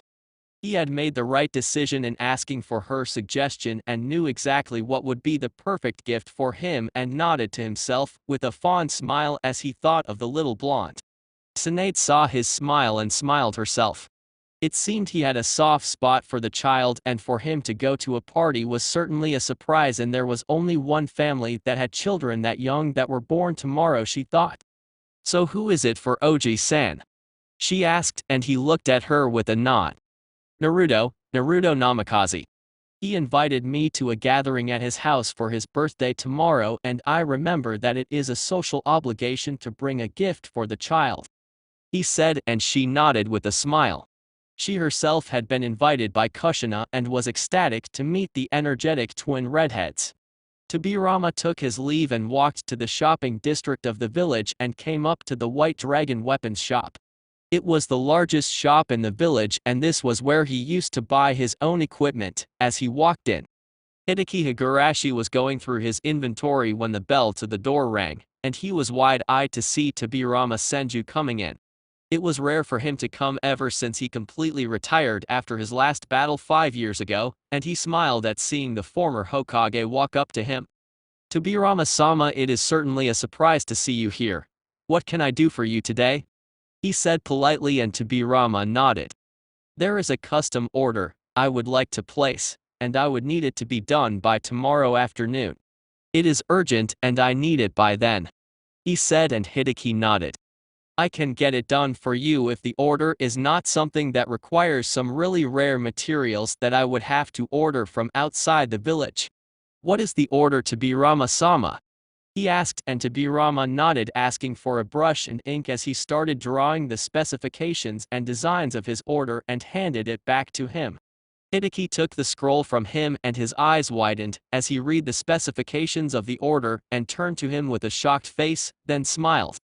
It shall be done, Tobirama-sama, but it will cost you quite a bit, seeing the rare material and the speed with which you want it made. All said and done, it will cost you around 19,000 ryo.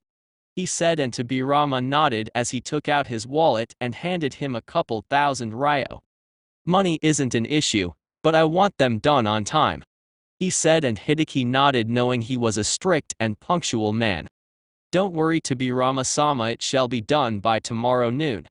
He said, and Tobirama smiled and nodded. He really looked forward to seeing how he liked his present tomorrow. Chapter 4. Konohagakure no Sato. Senju Clan Compounds. Tobirama woke up as usual pretty early in the morning, as was his routine for so many years. He freshened up and had his breakfast as he put on a simple white t-shirt with a small Senju Clan symbol on the back of the t-shirt and simple blue pants with the usual shinobi sandals, and strapped the Raijin no Ken to the back of his hip, hidden under his t-shirt as was his habit for so many years. He may not use it anymore, but having it to himself gave him a feeling of self-assurance nonetheless. He walked out into the streets and towards the shopping district of the village, towards the White Dragon weapons shop, and walked in. Hideki looked up and smiled as he saw the man he was expecting to see. He knew Tobirama was a man who always liked to come either exactly on time or a little early, and in this case it was a little early, as he had expected. Welcome, Tobirama-sama, you are just in time. I just got your order completed. Here, he said, and handed him a wooden box with a premium expensive feel to it, and Tobirama nodded and took the box as he saw the things he ordered and checked its balance and craftsmanship of each of the items. Hideki looked at him, inspecting each item carefully, and when he kept the last of them and sealed the box, he saw Tobirama give him a nod of approval, showing it was near his expectations, and he beamed in pride, and Tobirama handed him the rest of the money as he started walking out, but his eyes fell on the scrolls section of the store and walked there. He walked to the section for chakra theory and opened one as he looked through its contents and scoffed. Pathetic to think this passes for details of chakra theory these days. No wonder the shinobi today don't have proper basics and foundations to build upon. He thought in disgust as he resealed the scroll and kept it back, while Hideki shook his head at his expression of utter shame and disgust. There really aren't any scrolls in my shop that could live up to his expectations. It's no wonder his expression is like that. He thought as he watched Tobirama leave with a curt nod, and he waved the man off, telling him to come again. Tobirama looked up at the sky and saw the sun was over his head, meaning it was almost noon and he still had a lot of time left to go on. I should write a scroll myself, that should do good. And maybe then he will have the proper understanding of the basics. Those pathetic excuses for basic chakra theory scrolls will do more harm to him than good. He thought, and walked back to his house and took out a blank scroll and some ink and put his brush to the metal, and kanji started flowing from his hand onto the scroll in his perfect and beautiful strokes, as he wrote the details of chakra and its theory in detail to his satisfaction, and made the last stroke as he put the brush down and reread the entire thing and nodded to himself in satisfaction. Rolling up the scroll and tied a small white thread over it as he stood up and gazed at the clock to see it was already evening. He was surprised that it took him so much time, and stood up and picked up the box from earlier as he put the scroll in it and walked out towards the Uzumaki-Namikaze household with the box under his arm as he walked at a calm pace. Meanwhile, at the Uzumaki-Namikaze household, Kushina greeted all the guests warmly as she saw the various clan heads and her dear friends come in, and welcomed them all with a smile. Inoichi came with his daughter, Shikaku with his son Shikamaru, Choza with his son Choji, Mikoto with her son Sasuke, and Hayashi with his daughter Hinata, and various other clan heads with their children, and she was happy that so many had come to her children's birthday party. "Hey Kushina, I'm back." She heard a shout and turned to see Drea there and smiled as she gave him a small smile. "Drea, it's good to see you made it," she said, and he nodded with a smile as she saw Hiruzen and Tsunade enter behind him. "Of course I did. I told you I'd be here to help the twins with the training, and I am not going to break my promise, you know," he said, smiling, and she nodded with a smile as she ushered him in. Naruto meanwhile was looking at the door and saw that it was almost the time and thought that he wouldn't come now. Who was I kidding? I only met him yesterday. It's not like he would come for me anyways, he thought sadly as he saw his siblings talk and play with the other children, and the glances the parents were giving him from the blind side of Kushina, and looked down and walked away to the corner, not wanting to be in their vision any longer. Kushina stood up and saw that almost everyone had made it and was about to make an announcement to cut the cake as she heard a knock and was surprised, wondering who it could be that was left. She reached to the door and gasped as she saw the stoic face of Tobirama Senju standing there in front of her. She didn't expect him to come. He was the last person on earth she expected to come to such a social gathering, knowing his reputation of thinking of them as a waste of time. She broke out of her stupor as his voice cut through the silence. "I was invited here, I suppose I am not late," he said stoically, and she broke of her stupor and smiled warmly and nodded. She wondered how he had decided to come to a birthday party like this, but shook it off as she was happy and honored that he had come to meet her children, as she motioned for him to come in with a warm smile, and he gave a curt nod of acknowledgement and stepped in as the whole room became deathly quiet as soon as he stepped in, and he saw their stares and was annoyed. "I hope I am not interrupting this event?" he asked, and all of them looked away in embarrassment, and a moment later crowded around the most powerful Senju and the head of the Senju clan as he answered all their greetings politely, not to sound rude. He was trying to find the boy he came for, but could see everyone beside him, and their chattering about mindless clan babbles was annoying him to no end. Why a clan affairs discussion taking place at a child's birthday party, no less, he thought in annoyance, but kept his stoic mask up listening to them. Naruto was sitting on the snacks table, alone, going through some chips as he sat with a sad expression that he hadn't come and was wondering about the sudden silence and then the crowded noises, but shrugged it off. Suddenly Kushina clinked her glass with the spoon and gathered everyone's attention as the room became quiet, and she smiled as she spoke. "Well, as all of us are here, I guess it's time for the birthday children to cut the cake," she said, and they all nodded. She brought out a big cake on a trolley and put it in the middle of the room as she called for her children. Naruto heard it and walked up, along with Menma and Mito, as Kushina took the lid off, and the whole room laughed as they saw the cake. It was a 9-tailed fox. Tobirama too smirked at seeing the cake. Ironic really, they were going to cut the nine-tailed fox, he thought in amusement. She brought her children in front as they blew the candles and cut the cake as all of them clapped, most of them only gazing at the twins, and Mito and Menma ate their slices as Naruto put one in front of Kushina and she smiled at her little blonde bundle of joy and took a small bit as she kissed his cheek, smiling at him warmly. He always would put her ahead of everyone, she mused with a smile. My Naru-chan has gotten really big today. 5 already, she said in a cooing voice, and he blushed a bit and nodded as she brought a slice to his mouth and he took a bite with a smile. Tobirama saw it and smiled at seeing the child he came to see so happy and saw that almost everyone had gathered up with their gifts as Drea spoke up. Alright, I have got a special announcement for my gift, he said as everyone looked at him curiously. The Toad clan of Mount Myobaku has asked me that if they find a child from their previous summoner's family worthy enough, then I should let them sign the Toad contract, he said as they all were wide-eyed, including Kushina, with only Tobirama being indifferent to the matter. A summoning contract promised at such a young age was essentially like taking the children as his apprentice. Already he mused as he saw through his gift as a means to take the children on as apprentices if the Toads approve of them when they finally grow up. So I offer the Toad contract to Mito and Menma, he said, and the whole room clapped happily as Tobirama frowned, while Kushina was stunned at the announcement as both gazed at the sad look on Naruto's face, and Kushina took him by the arm forcefully to the side and glared at him. Drea, what is the meaning of this? Why not Naruto too? She hissed in a low voice, and he was confused, and then stared at her blankly as he spoke up. Kushina, the Toads need a worthy and powerful summoner by their side. Mito and Menma, when trained to control their powers, will be a force to be reckoned with, and 3 summoners is excessive and may anger the Toads. Sarutobi sensei agreed with me on this, he said, and she frowned as she saw the point, but then pressed her point. Then you could have done this in private later on, why announce it in front of everyone, making Naruto feel left out?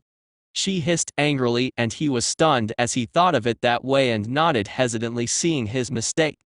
Well, I wanted to gift it to them as a birthday present, I didn't realize it that way, you know, he said, and she sighed and nodded. At least he was accepting his mistake, she thought, and moved back to the party as she saw the children getting gifts and was a little confused as she saw the different sized boxes in Mito and Menma's hands but almost the same sized packages in Naruto's, but didn't pay it much heed since they were all gifts after all.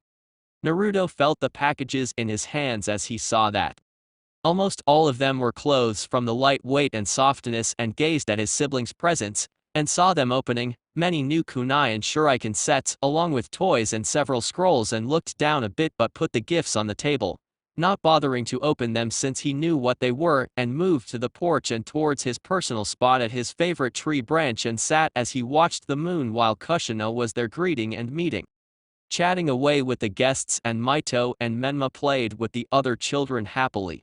Tobirama saw him moving out as he saw him sitting on a tree branch gazing at the sky, and moved silently by him as he sat beside him and spoke up suddenly. I've been looking for you, he said, breaking the silence, and saw that once again, he wasn't startled and he was sure he hadn't made a single noise this time, so this time he was intrigued. Did you know I was coming behind you? He asked before Naruto could speak his answer, and Naruto nodded as he raised an eyebrow at his question. Yes, I could feel you coming from behind me. I always could if I concentrate hard enough. That is why Kaa-chan has so much trouble catching and finding me after my pranks, he said, and Tobirama was stoic on the outside while on the inside he was stunned. A natural-born censor at such young an age. To pick up my presence, even if I wasn't suppressing it much, is a feat in itself, he mused as he was broken out of his thoughts when Naruto spoke up. Thank you, he said softly, and Tobirama looked at him confused as Naruto smiled at him, understanding his confusion. For coming, I haven't known you for long, but you still came, and kept your promise. It means a lot to me, he said, and Tobirama smiled warmly as he put his hand on his head and smiled at the boy.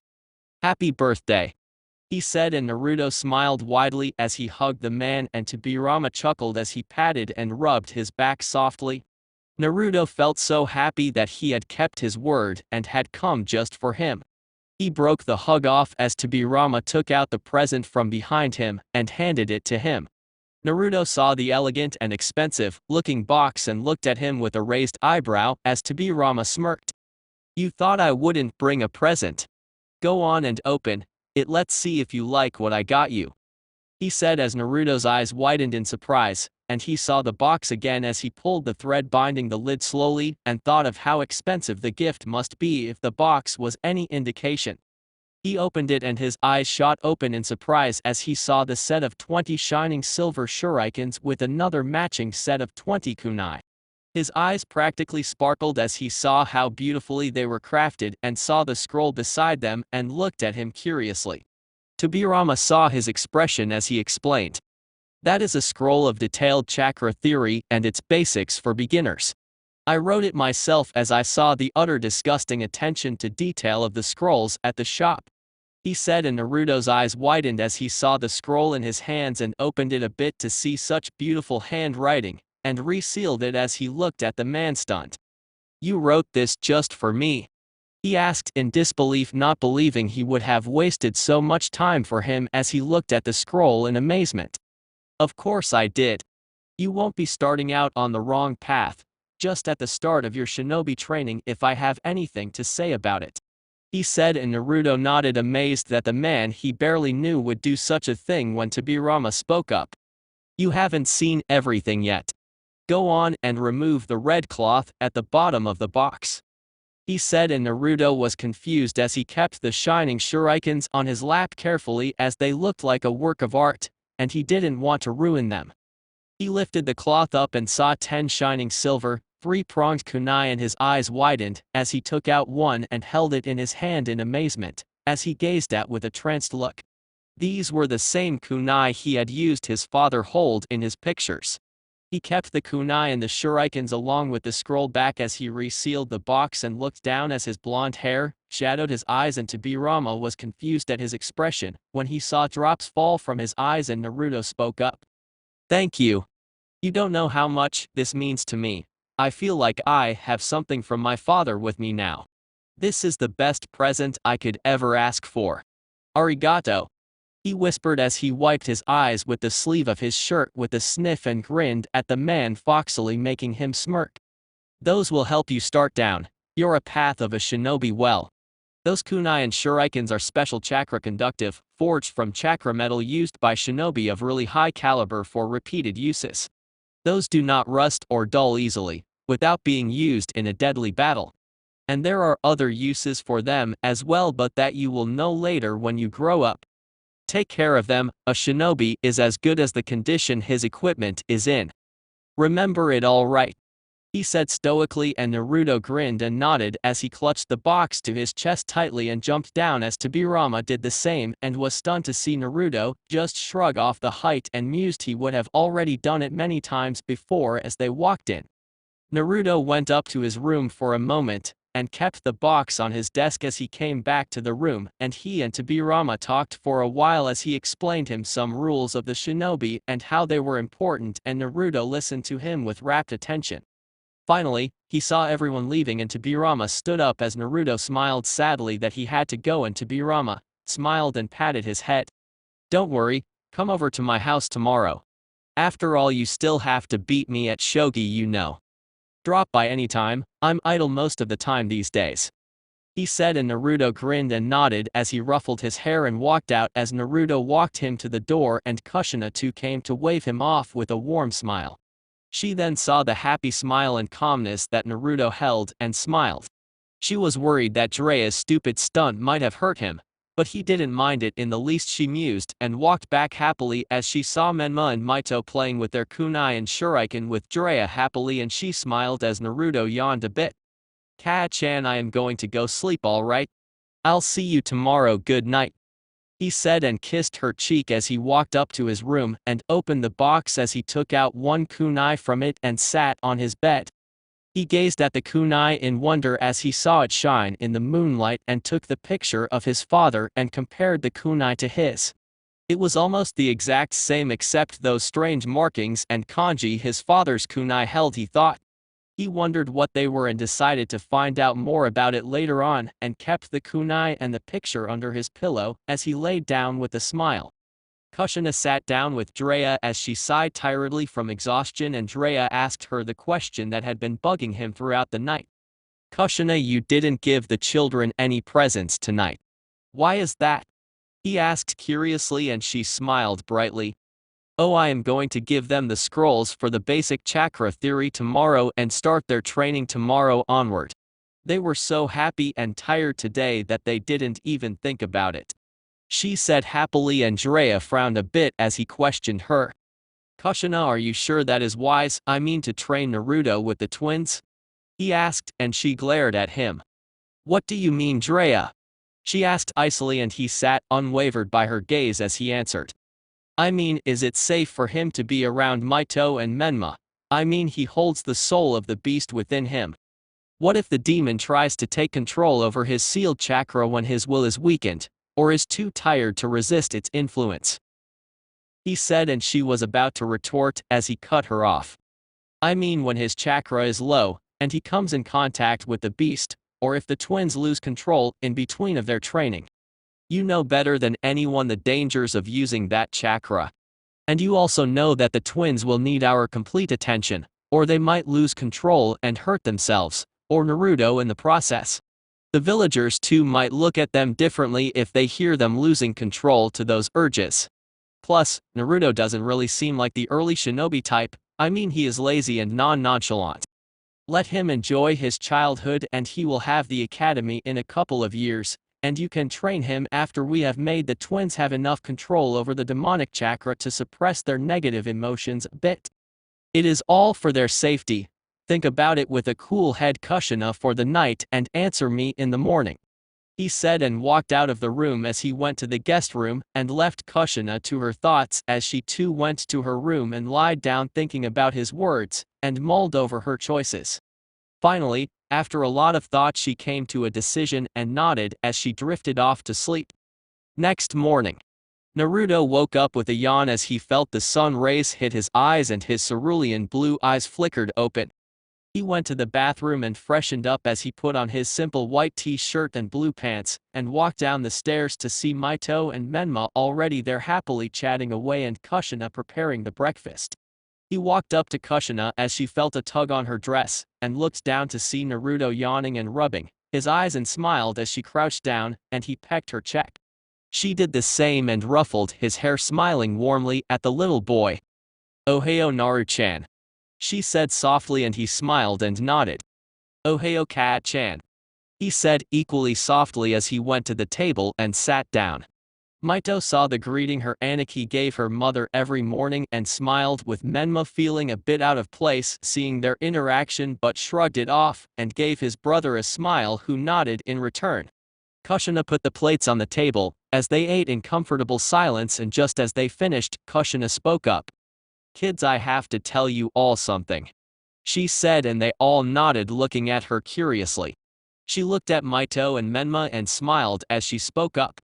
Mito, Menma, me and Jiraiya are going to start training you in the shinobi arts from today, she said as the both of them beamed, and Naruto looked on confused at the exchange as he didn't hear her mention him.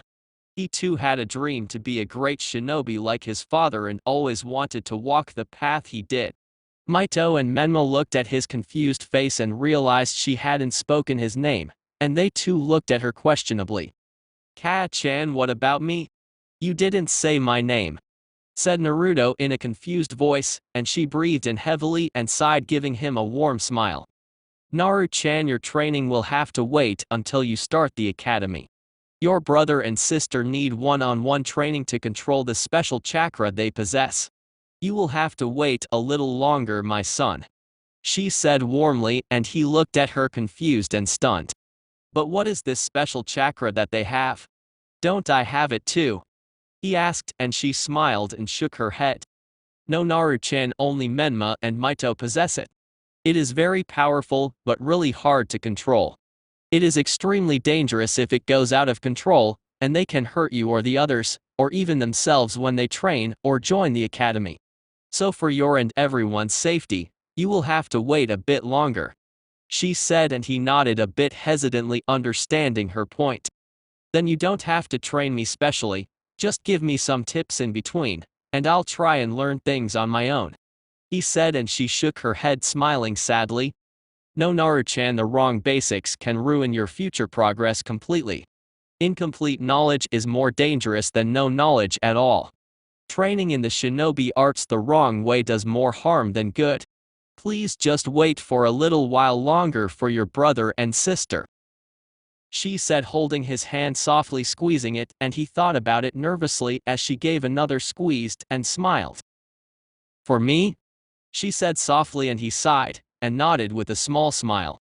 Alright, I understand, Ka-chan. You can train Mito and Menma personally with Drea. I'll wait and catch up to them when you have completed their training, he said, and she nodded with a huge proud smile as she pulled the blonde boy on her lap and hugged him tightly, and he hugged her back, snuggling in her embrace happily. She put her chin on his head as she rubbed his back softly and smiled proudly. He had understood what was important for his family and had made the decision for them, and she couldn't be more proud of her son. She broke off the hug as he picked up the dishes and put them in the sink as he spoke up. You go on, Ka-chan. Don't waste your time on the dishes, start training Mito and Menma. I'll do the dishes and then go to meet a friend of mine, if that's alright, he asked, and she smiled as she kissed his forehead gently and nodded. Of course you can go, just be careful, alright, she said, and he nodded as he looked at Menma and Mito, who were looking at him worriedly, thinking he might blame them for his loss of training, and he grinned at the two foxily. Go on, you two, don't worry about me. You know me, this training that Ka-chan has planned for you sounds like a lot of work anyways. Now go on and don't worry, I'll catch up to you in no time, he said, and they grinned at him and nodded as he watched them leave, and he turned to the dishes as his happy mask dropped, and a sad expression came to his face, and a tear dropped on his hand as he wiped it off his cheek and looked at it confused. I am crying, why am I crying? They need this special training more than me. Why am I being so stupid? He asked himself as he started working on the dishes, and washed his hands as he walked back to his room and saw the box on his desk and opened it, taking out the scroll that was in there and pocketed it as he walked downstairs and put on his sandals and walked back to the door to the garden as he saw the three of them training happily and smiled at seeing their laughing faces. I'm going, he said, and Kushina smiled and waved at him. Alright, be careful and be back before it's dark, alright, she shouted, and he gave her a thumbs up and walked out with his hands in his pockets and the same lazy expression like he didn't have a care in the world marred on his face. He kept walking to the northern clan district, where the big Senju clan compounds were, and ignored the glances and cold stares he got completely. Senju clan compounds. He walked through the streets and watched the shops as he got near the house where Tobirama lived, asking many people for directions on the way, and was surprised that almost everyone knew him. He must be pretty well known in the village, he mused as he came up to a large house and opened the gates, walking in the stone steps and knocked on the front door, and waited as he heard the door click open and the stoic face of Tobirama Senju looking at him, and smiled at him lazily. Yo, he said, waving his hand lazily, and Tobirama stared at him blankly for a few moments, and Naruto stared at him right back. That is not the proper way of greeting someone, he said stoically, and Naruto nodded. So I've been told, he said lazily, and Tobirama motioned for him to come in and closed the door as they walked to the living room of the house, and Naruto slid the glass door open as he looked at the big garden with many trees and a koi fish pond on the side, and smiled as he sat down and watched the butterflies, birds and squirrels, and the cold breeze hit his face with a smile as he smelt the scent of flowers, and the smile on his face lit up. Tobirama walked back with a tray with 2 cups of green tea and some cookies as he kept them on the porch in between, and saw Naruto admiring the garden happily and smiled. So you appreciate the nature too? He asked, and Naruto smiled and nodded. Yes, but this place is different. There is something about the garden that I can't put my finger on. It's almost like it's. He tried to find the right word, and Tobirama smirked. Alive? He asked, and Naruto nodded with a smile. Yes, well, this garden and its trees were grown by my elder brother himself. He had the ability to create trees, and each and every tree in this garden contains a part of his chakra. That is why the calm aura here is different from the rest of the trees in the village.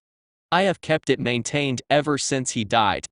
It ties me to him, he said, and Naruto nodded with a sad smile. People can grow trees with chakra? He asked after a moment, and Tobirama smirked and shook his head. No, only my elder brother had the ability. It was a bloodline, the Makutan. It gave him ultimate control over green life, and he could breathe life into the earth with his unique Kekkei Genkai. You know what a Kekkei Genkai is? He asked, and Naruto shook his head and looked at him curiously. He smirked at the curious face of the child. He always liked explaining things too. A Kekkei Genkai is a unique bloodline trait passed down within a clan through blood. It is inherited genetically from generation to generation, or sometimes unique to a person like my brother. These abilities are unique to the users who possess them and can't be learned or used by those who don't possess them firsthand. Our village is pretty revered and feared for our clan secrets and strong Kekkei Genkai. Kekkei Genkai give the user a trump card in battle, but those who rely in it too much or think they are almighty because of them have their downfall due to this arrogance, he said, and Naruto nodded, understanding about it a bit, and thought it must be cool to have a special ability like that. Wow, your brother must have been pretty powerful, huh? He asked curiously, and Tobirama smirked and nodded. I believe so. After all, he did lay the foundation of this village and become the Shodaime Hokage, he said, and Naruto's eyes widened. Your brother was the Shodaime Hokage? He asked in disbelief, and Tobirama nodded. Naruto wanted to scoff at his claim, but he knew the man wasn't one for jokes, and then his eyes narrowed at the man. If the Shodaime Hokage was his brother, then... He ran to the middle of the garden and gazed at the Hokage monument, and then at Tobirama, then at the Hokage monument and at Tobirama again, and facepalmed. Tobirama watched on in amusement as realization dawned on the child's face. Naruto slid his hand down his face and sighed. How could I have been so blind and stupid? I look at my father's face every day and didn't even realize that the man with the second face there was with me the whole time. Stupid, stupid, stupid, he said, hitting his head, and Tobirama's amusement increased as he beat himself up, and then sat down beside him and took a cookie and ate it. So you must be pretty strong then, huh, old man? He asked, and Tobirama looked at him with a raised eyebrow. You know that I am the Nidaime Hokage, shouldn't you show me some respect? He asked stoically, and Naruto scoffed. As if. Take a hike. You may have been the Hokage once, but now you are an old man and I respect you, but not that much that I would call you Tobirama-sama or something. Respect is earned, not given out by titles, he said, and Tobirama nodded with a smile. He liked the kid, and his answer made him like him even more. He too agreed with him that respect was earned, not given out. If that was the case, then Hiruzen's traitorous student was a Sannin and should be respected by everyone for his title, he mused. And he didn't like people kissing up to him anyways. You have a pretty interesting views on people, I must say, he said, and Naruto smirked and nodded as Tobirama pulled out the shogi board and both of them got into the game. Tobirama won all the games, of course, and put it off as both were tired and strained from focusing too much. They sat silently as Naruto asked him a question. Hey, old man, you knew my father, right? He asked, and Tobirama nodded as he gazed at the trees with Naruto by his side and took a gulp of water. What was he like? He asked, and Tobirama smiled slightly at the question and answered it to the best of his abilities. He was a great man. A good leader and held kindness and compassion for everyone. I didn't know him too much or too closely, but I respected him. He was only one of the few who ever gained my respect. He never once hesitated to do anything for the village or his family for as long as I saw him. He really was a great man indeed, he said, and Naruto nodded with a smile. You know, I want to be like him. Strong and respected, fearless, not afraid of anything. I want to be able to look him in the eye and feel confident enough that I would have made him proud if he were here. That's my dream. he said, and Tobirama smiled and nodded. That's an admirable goal. I believe through hard work and lot of blood and sweat anything can be achieved. Plus, you have the heritage and lineage along with the resources to be great. Not many have the kind of support and parents that could train them from such young an age with the correct things that are needed. He said and waited for Naruto to agree, but it never came, and looked at him as he had a sad expression on his face. Not everyone who has that kind of people gets an easy start, you know. He whispered, and Tobirama was confused at his answer and was about to ask what he meant, but Naruto grinned, putting his mask on as he gazed at the sky, and saw it was a little time from now to sunset, and stood up. It's time to leave, old man. Kaa-chan told me to come back before it was dark. I'll see you tomorrow, all right? He said happily, and Tobirama nodded with a smile as Naruto put his hands in his pockets and walked to his home waving at him. Tobirama watched him go, and his last words rang in his mind that he didn't understand. Not everyone who has that kind of people gets an easy start, you know. The words rang through his mind and he frowned. Everyone who knew Tobirama Senju knew he didn't like unanswered questions, and this was one answer. He was going to find out. Naruto walked home right before sunset and saw that his mother and siblings were outside training, and he went to the fridge and got a bottle of water and went to sit down on the table as they all came in with happy smiles on their faces. Kushina smiled as she saw Naruto and sat down with the twins. So Naru-chan, how was your day? She asked, and he smiled at her. It was good, Kaa-chan, I had fun. He said, and she smiled and nodded as they started talking about the day's training, and he listened in on everything with a smile and had nothing to add on to it. Kushina asked the twins if they wanted to eat out to celebrate their start of training, and they smiled and nodded, shouting sushi. Naruto smiled at seeing them so happy. He never really liked sushi much, but he smiled and said nothing seeing their happy expressions. He stood up and put on his sandals and listened to them talk about various things he didn't really get, but listened to them curiously in hopes that maybe he could pick up something useful too, but didn't have any luck. Their explanations were too vague to be of any use, and they entered the sushi bar as they took a table and ordered their food. Kushina would ask him about him, but he didn't really have anything that interesting to add, and just gave her short answers with a smile and mostly listened in on their talks. He supposed they were too excited with the new training and didn't really want to divert their attention from their interests, and ate silently. They walked home as Kushina saw the tired faces of the twins and the usual lazy expression of her son, and walked on home with a smile. She herself was pretty tired, and the rest of the trip was made in silence. Kushina and the twins instantly went to bed to take off their exhaustion, and Naruto went to his room and locked it as he ran a hand through his pocket and touched the scroll and looked at it curiously. He saw the time and saw that it was still only dinner time and they had slept early. He put up an alarm on the clock for early that morning and decided to read the scroll with a fresh mind in the morning, and laid on his bed as he gazed at the three-pronged kunai in his hand and kept it under his pillow and went to sleep. Chapter 5. Next morning. Konohagakure no Sato. Uzumaki Namikaze household.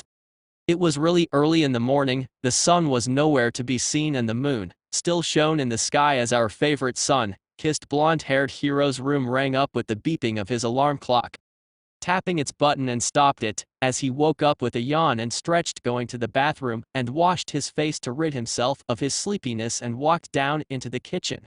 He took out a bottle of milk and drank it as he walked back to his room and put on his desk lamp and unrolled the scroll that Tobirama had gifted him. He started reading it as he took a gulp of milk and went through its contents. Chakra is essentially the life force that is comprised of two energies, minus physical energy, or the yang part of one's chakra. It is built up over time through training one's body vigorously in many ways and increases as the person grows physically. It is collected through each and every cell of one's body and accumulated by our body as the stamina that we use to do our daily jobs and lives. It can be increased through training, stimulants, and exercise. Spiritual energy, or the yin part of one's chakra. It is built over time through training one's mind vigorously in many ways and increases as the person grows mentally. It is derived through one's consciousness and builds up over time with the experience a person's mind gains. It can be increased through studying, meditation, and experience. When these two energies are molded in perfect harmony, that is when chakra is created. Training the body in different types of exercises will build up your physical energy, whereas studying and practicing the techniques you learn and develop over time repeatedly increases a person's spiritual energy.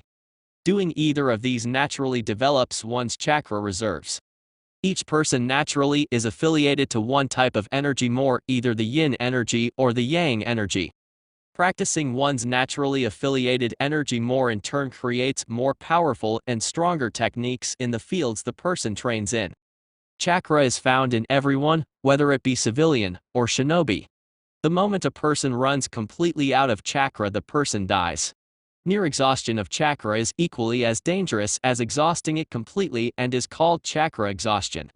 This is not taken care of properly can also lead to fatal outcomes. If a person is low on chakra, it is advisable to rest, eat, and sleep until he recovers safely. Naruto read the first part of chakra theory carefully and didn't understand all of it. He took a pencil and started underlining the parts he didn't get and reread the parts again, and finally after 5 times he had memorized it word for word and saw that the sun was coming up. So it had been 2 hours already. He mused as he walked down and saw everyone still asleep and pulled out 2 apples from the fridge and walked to his room as he saw the wooden box on his desk and pulled out 2 kunai and 4 shuriken and pocketed them with the apples, and walked down as he wrote down a note and stuck it on the fridge as he stepped out of the house and towards the Senju clan compounds. Kushina woke up with a yawn and went to Menma and Mito's room and woke them up as they grumbled and woke up, going into the bathroom to freshen up.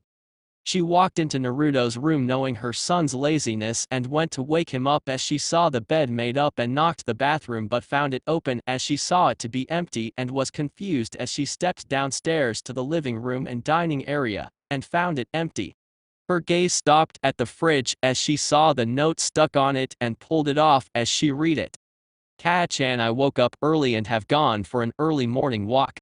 Be back by breakfast, don't worry. She read the note with the chibi Naruto grinning at the end and giggled at his endings that he always left in his notes and put it in her pocket as she put on her apron and started working on the breakfast. Senju clan compounds. Open training fields. Naruto walked to the Senju compounds as he had read the board for the open training compounds that were free to use for everyone and walked into them and saw that no one was there, and they were entirely empty. He was confused as to why no one would use such big and beautiful compounds, but shrugged and walked to the middle of the training compounds as he saw a lake by the side and 3 stumps in the middle of the clearing.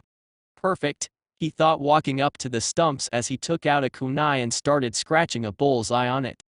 He took out the 2 kunai and 4 shuriken from his pockets and stood a few feet away from the stump with the bull's eye and decided to start with the shuriken. He had seen the academy students doing this at his one time sneaking in the academy, and knew that this would be in the course, so why not improve his accuracy now to help in the future? It wasn't dangerous and didn't need any sort of theory to it, so it couldn't be that hard, he mused as he took the 2 stars in each of his hands and threw them one by one, and all of them swung in the air, a bit and around the stump into the 2 stumps besides it, and sweat dropped as they made contact and bounced off of them and dropped on the ground unceremoniously. Maybe kunai would be easier since shuriken were giving him a hard time, he thought. He held each of the kunai in his hands and pulled his hands back and threw them one by one with full power as he saw them sail over the stump, and sweat dropped again with a sigh as he walked up and retrieved them. He went to the starting point and tried again with the same results and sighed. This would be an interesting morning. He was extremely lazy, but there was one thing that people didn't know about Naruto Namikaze. Once he set his mind on a goal, Naruto did not give up. He tried it again and again as the sound of sailing weapons and clanking of shuriken on the stumps or the ground was heard. As time passed, he dropped to the ground on his back after 3 hours and panted. His arms were dead tired from the repeated attempts, and his legs too, with all the retrievals running again and again.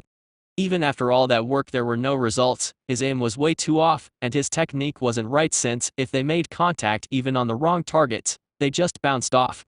He sat up and looked at the shuriken and kunai with his red palms that were aching, and his eyes held a disappointed look as he pocketed them again. He wished he could bring more and have to retrieve them less, but his tiny pockets could only carry so much as he bit off the apple and walked away from the training grounds completely unaware of a pair of eyes watching his progress. He walked back to his house and the smell of food hit his nostrils and his stomach rumbled, and he walked in and sat on the table with Menma and Mito as Kushina kept the plates and looked at him curiously.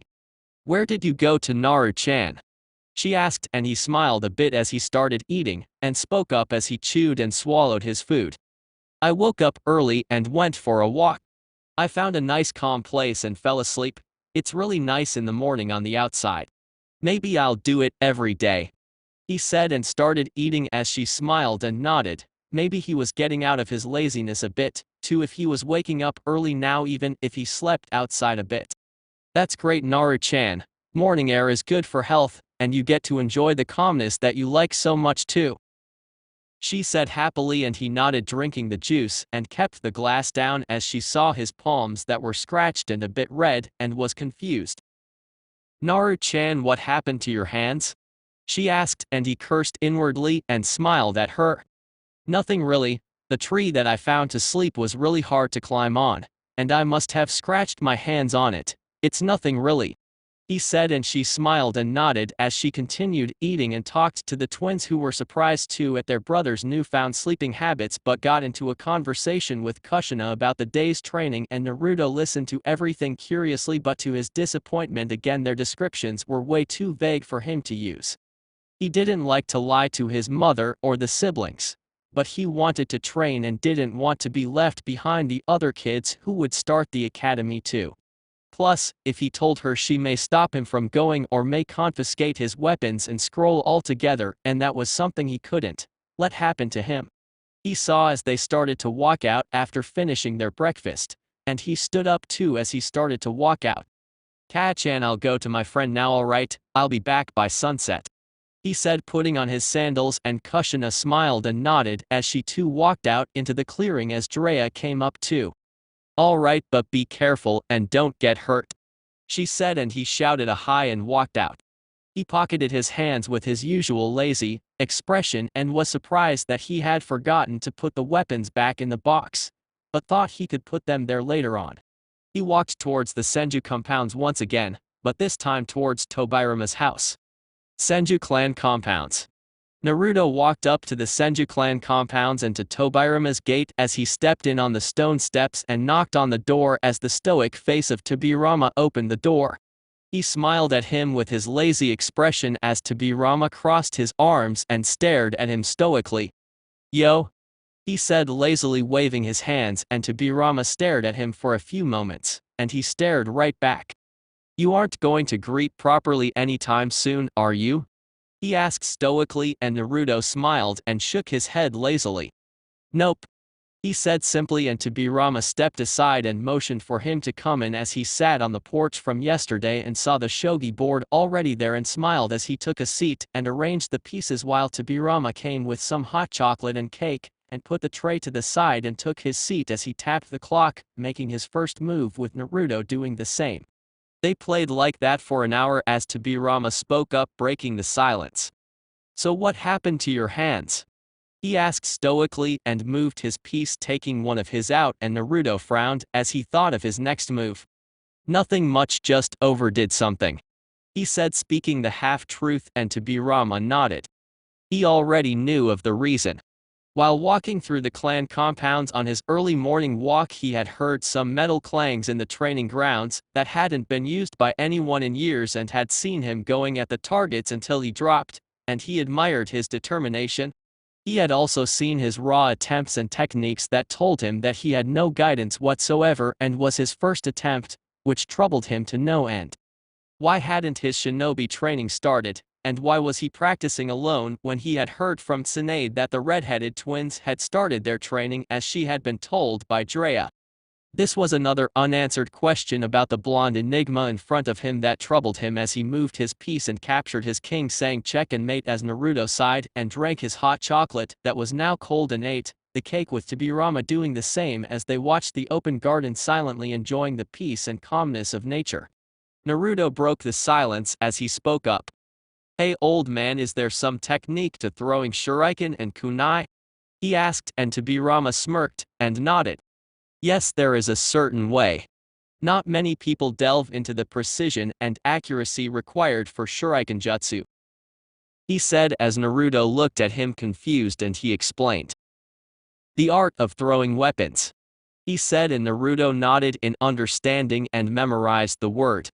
Most people just practice how to hit the target and improve their aim and never go into the intricacies of the art. They think of them as mere distraction tools or things to be tied with flash tags or exploding tags and just write them off as just a basic need, not needing any time for perfection, he said, and Naruto nodded as he listened to each and every word curiously, making Tobirama smirk as he explained further. Shuriken jutsu is just as dangerous as any other art of the shinobi arts if mastered properly. There are many techniques that could be combined with them and can be lethal if done by a master user of shuriken jutsu. They help a shinobi in the art of trap making too, since a master of shuriken jutsu can make the best traps for ambushes and trapping his enemies in the field, he said, and Naruto nodded and was amazed at the knowledge the man held. He must be the most knowledgeable of all the Hokages, he mused and nodded, memorizing every word carefully, and was really interested in this art. If what the old man was true, then it could be really powerful. Have you had troubles with your throwing weapons? He asked suddenly, and Naruto broke off his thoughts and nodded sadly. Yes, honestly, even I at first thought that I just had to practice my aim and just learn how to throw them, since it looked to be easy and not dangerous enough, requiring no techniques. I didn't know that it was such an intricate art with so many complex things, he said, and Tobirama nodded and was surprised at the vocabulary the kid held at his age and how he had understood his whole explanation completely and taken it to heart. That is a common assumption people make. Every shinobi technique is an art that needs proper technique and knowledge to pull off correctly, no matter how simple it seems.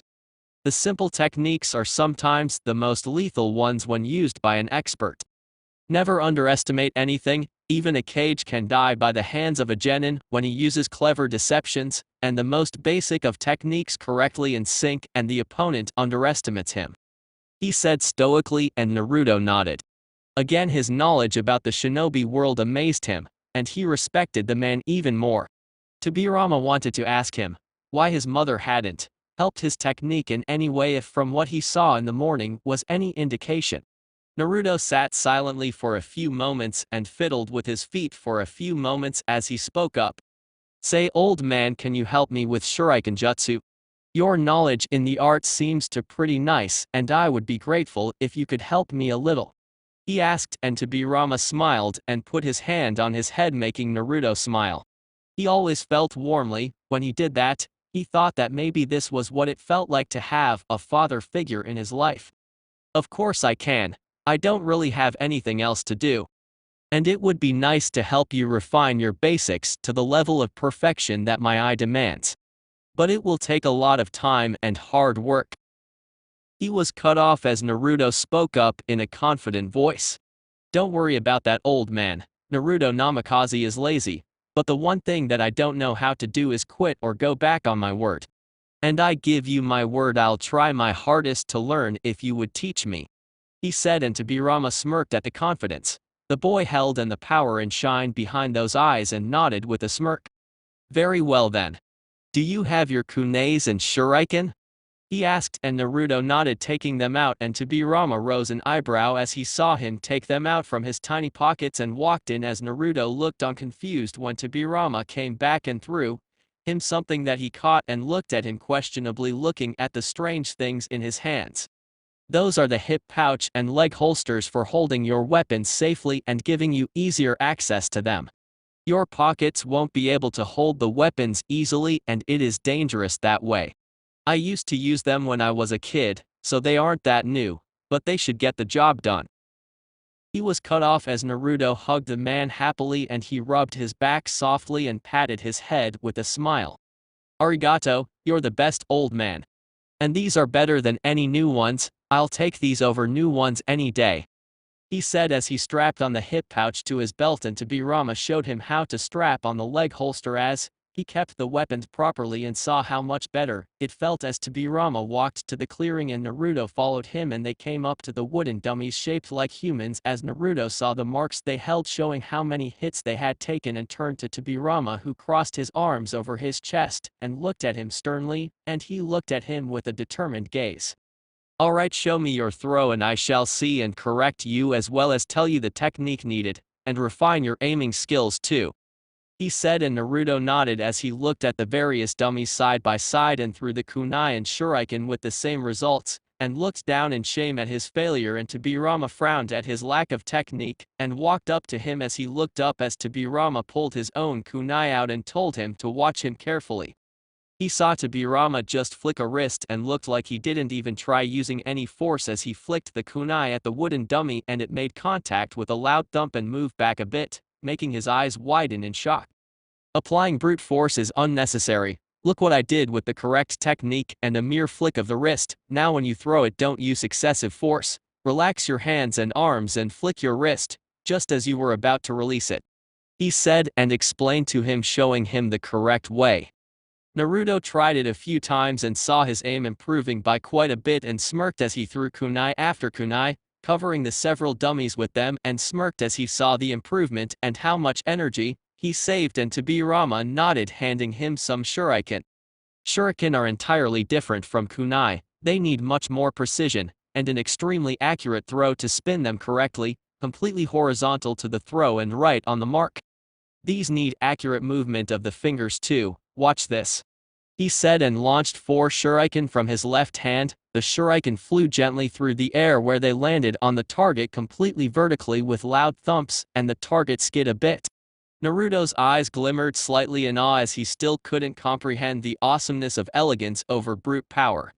Maybe he could do it like that one day if he practiced enough, he thought while Tobirama showed him the technique and he tried it. It was hard as he again bent his arms and used a lot of force by habit upon which he would be bonked on the head and reprimanded. A lot of bonks and thumps later there was just a little improvement as he saw the sun almost setting. He panted keeping his hands on his knees while Tobirama smirked with his arms crossed as he watched the little boy. The kid had a lot of stamina for his age, and his talent was hidden, waiting to be brought out from the vast improvement and the speed at which he was learning the technique. That was good, we shall continue this tomorrow, he said stoically and Naruto nodded with a tired but happy grin and took off his holster and hip pouch and Tobirama looked at him confused. Say, do you have a storage scroll, old man? He asked and Tobirama nodded, but looked at him confused as Naruto explained. I don't want to carry them all the way home like this, it's just way too much work, you know, he said and Tobirama sighed face palming. The kid went through hours of vigorous training without complaints but was lazy to carry his own equipment on him back home. He really was something, all right, he thought with an amused smile and nodded as he went into his house, while Naruto stood in the garden with a sad smile across his face. Plus, my family might ask me where I got them or what I am doing with shinobi equipment strapped on me, he thought sadly as Tobirama sealed the stuff for him and handed him the scroll that he took and thanked the man and walked out waving at him lazily. Tobirama watched his back as he walked out and went into his house with a smile. He had forgotten how good it felt to teach someone young and help forge them into promising shinobi, and that blonde held a hell of a lot of untapped potential. Naruto walked home and stepped in as he saw Kushina and his siblings doing some strange things, making some kind of patterns with them, and looked on curiously, then went to the kitchen and took a can of juice and sat on the table as he watched his family come in along with Drea and were laughing at a joke Drea made. They sat down on the table and Kushina looked at him with a smile as she saw his tired face and was happy that he had started playing now. So Naru-chan, how was your day? She asked and Naruto smiled warmly at his mother. It was great, I had a lot of fun, but it was too tiring, he said lazily, and she giggled and ruffled his hair as Drea spoke up.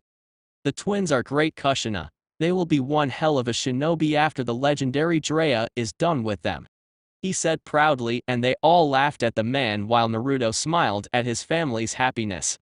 He didn't find his godfather all that great anyways. But are those kunai and shuriken things really necessary? Whined Menma at his day's several failures, and Mito nodded, and Kushina looked at them happily as she giggled. This caught Naruto's interest as he listened in carefully. "Don't worry, it won't be that long. We just have to get your aim up to par, and then you could just practice it once in a while to keep your aim good, and we can move on to the other important stuff," Jiraiya said, and Kushina nodded, telling them the same thing while Naruto frowned inwardly at their blatant disrespect of the art of shuriken jutsu. It was one hell of an art from how he saw Tobirama make damage with such a low amount of effort in his throws, and how he had told him that there were even various techniques for them. He didn't say anything, not wanting to answer any unnecessary questions, and realized how good a teacher the old man was as compared to the pervert here. He listened to him goad his siblings about the cool techniques he had to teach them when they were done with the basics, and frowned inwardly again. He remembered the old man's words about the importance of basics and how a genin could beat a cage even with basics, and it was fools like him who underestimated them and got killed. He agreed to every word the old man made, and how his every word made perfect sense as he tuned his family's conversation out and remembered the things he learned today and the rush he felt at learning those things. He liked it, and that was something he was going to do again and again. They had dinner with all of them, making small talk with him all the while going on about their days, events, and he just listened in on them with a smile and walked back to his room as he kept the storage scroll in the box beside the Chakra Theory 1 and went to sleep with an alarm for early next morning, and went to sleep with a happy smile in his face. Next morning, Naruto again woke up early to the sound of the alarm beeping, and woke up as he clicked it off and did the usual routine of washing his face and grabbing some milk as he sat on his desk with the desk lamp on and unrolled the scroll he had. There is a special circulatory system in our bodies for chakra, and it is released through the 361 chakra points or tenketsu found in the body. Chakra is molded through the combination of 12 basic hand seals, which aid a shinobi in molding chakra to their needs. These are Saru, Tatsu, Ni, Tori, Mi, Ushi, Inu, Uma, Torai, Hitsuji. When unlocking the chakra for the first time, the Hitsuji hand seal helps focus one's chakra and is a basic hand seal used for focusing. There are several other unique seals used for different techniques specifically too. To unlock one's chakra for the first time, the best method is to meditate and try and find a warm pull of energy near your lower abdomen region and pull on it. Naruto read through the scroll and saw the pictures of the chakra circulatory system as he tried to memorize it and the hand seals, specifically the Ram, Hitsuji, seal to finally try and unlock his chakra. He saw the sun rays hitting the desk and walked to the bathroom, taking a quick shower as he changed into his clothes and grabbed some fruits as he walked out with the scroll on chakra theory in his hand straight towards the Senju clan compounds to the training fields. Senju clan compounds. Naruto walked into the training field from yesterday and opened up the scroll, rereading the part about unlocking one's chakra, and copied the Ram hand seal and sat in a lotus position and closed his eyes and did as the scroll said to do. He tried to clear his mind as best as he could and tried to find the pull the scroll told him about.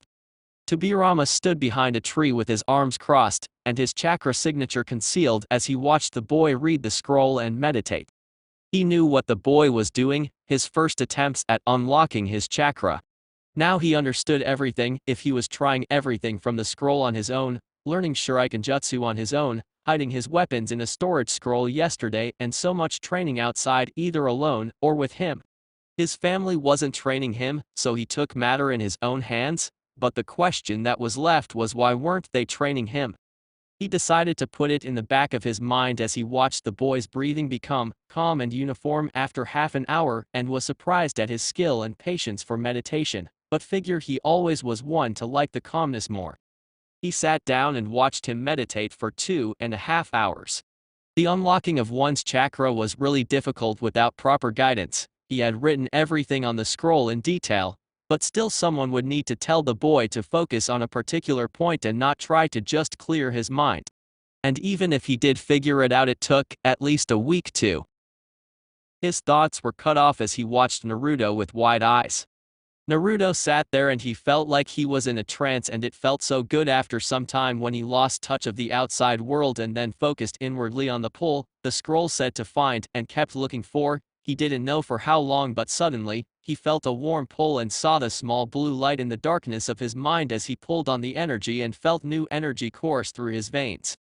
Dense purple chakra erupted from his body as it swirled around him, and the ground under him cracked and pebbles rose in the air, turning to dust as they came in contact with his chakra while it swirled around him wildly. Naruto smirked as he felt the energy. It was so powerful. There was no way that it wasn't chakra, so this was what it felt like. He liked it. It felt like a part of him had been found that was hidden away. Tobirama stood up in shock as he felt the density of his chakra and the amounts he was releasing. In just 30 seconds he had released a low genin reserve's worth of chakra and was still going. Amazing, the kid unlocked his chakra on his own. Such powerful and dense chakra, I haven't felt such ungodly density in one's chakra ever since. His thoughts trailed off as he saw Naruto's chakra recede and his eyes open as he smiled widely and tried to stand up. His legs felt wobbly and he decided to go home and rest when he took a step and his mind blanked out as he started falling face first, and Tobirama appeared in front of him in an instant and caught the boy and picked him up in his arms with a small smile as he gazed at the smiling blonde face. He really is something else, all right. To think he managed to unlock it on his own, and that too on his first try. But the idiot went overboard and released everything he had in but a few moments. Now let's get him home and put him to bed and let's see what really is going on there, he thought, and started walking towards the Uzumaki Namikaze household, with the little blonde bundle sleeping in his arms as Naruto snuggled in his arms, making him smile. Uzumaki Namikaze household. Tobirama walked in as he stealthily made his way up the wall of the house and slid the window to the room where he saw the box he had gifted him lying on the desk, confirming it was his room, and tucked the boy into his bed and watched him sleep for a moment and jumped out the window and on the roof as he heard the noises coming from the gardens and suppressed his signature completely and watched Kushina and Drea train the twins, and his eyes narrowed. So only Naruto wasn't getting trained since he was out, and they had already started their training. He watched the kids try and unlock their chakra and waited to see the results. But the redheads were too impatient to sit in a place for that long and didn't succeed. They were quite different from Naruto, he observed. The lazy blonde, when put his mind to something, wouldn't fall back until he was done. But these kids were different. He saw the pervert telling them they could learn cool things later if they mastered the basics fast, and scoffed inwardly. People like him are the reason why children don't have the proper foundation nowadays. Why don't shinobi these days value the basics? Even I use them till date and rely on them more than my stronger techniques, he thought as he watched them try and work on their accuracy and aiming with the most basic of things being taught to them, and telling them to improve their aims, and berated them once again for their teachings, and watched as they gave the twins a break and went inside as he heard the conversation that he was waiting for. I wish Aniki was here too. Why doesn't he have special chakra like us? Asked Mito sadly, and Menma nodded as he thought of his brother. Yeah, but there is nothing we could do. We don't want to hurt him if we lose control like Drea. Oji-san told us, and Ka-chan said he would be trained in the academy and by her after our training was done. So let's get strong quickly and get him to join us, he said, and Mito nodded with a smile, and Tobirama had heard all that he needed to and walked back into Naruto's room as he watched the boy sleep and pondered on what he heard for a few moments sitting on his desk. So they were not training him with them so that, when they lost control, they wouldn't hurt Naruto. He knew that Drea wanted the boy out of his way, so that he doesn't interfere with their training, and Kushina had agreed with that pervert. What the hell had Hiruzen taught his students? If not for him, Tsunade, too, would be out gambling and drinking away instead of taking the problems head on, and live like a stupid hippie. Then his thoughts went to his little blonde and remembered the chakra and the untapped talent he had. The boy was a natural-born sensor and was indeed a prodigy if he had made it that far on his own just through reading and patience. If it went on, Like this, his skills would be wasted and the academy didn't have the time or focus to attend to one student specifically, and he would have a hard time if he had to the things the way academy did, and after the reconditioning of the curriculum their focus too was on the barest minimum of the basics. He pondered on what to do as he then thought of himself. He didn't really have anything to do, and maybe if what he thought lay dormant in the boy came out someday he could train it to the maximum potential and help him from falling to the darker parts of the power. Maybe he could train a student that was worthy enough to be called his heir. He wouldn't make the same mistakes he made with his previous students. He would train him personally in the way a true shinobi should, and show the village the potential the boy had. Yes, looks like I have found a new apprentice. Maybe he'll inherit my legacy and make me proud of him to have nurtured a student who was worthy to be my legacy. I owe it to his father too. After all, if I hadn't dropped the techniques through my weakness all those years ago, he would be trained by him and not left alone like this. The villagers' hatred will drive him into the darkness with the neglect, and I won't let that happen. He deserves better. I'll nurture him with my own two hands and make him into a fine shinobi. He thought with finality as he tore a page from his notebook and started writing a note and left it by his bedside under the clock and left through the window back to his house with a smile. That's it for this part. If you enjoyed it, then like, share and subscribe for the next video as it's going to be more interesting, and also check out my other playlists. Hope you would like them too.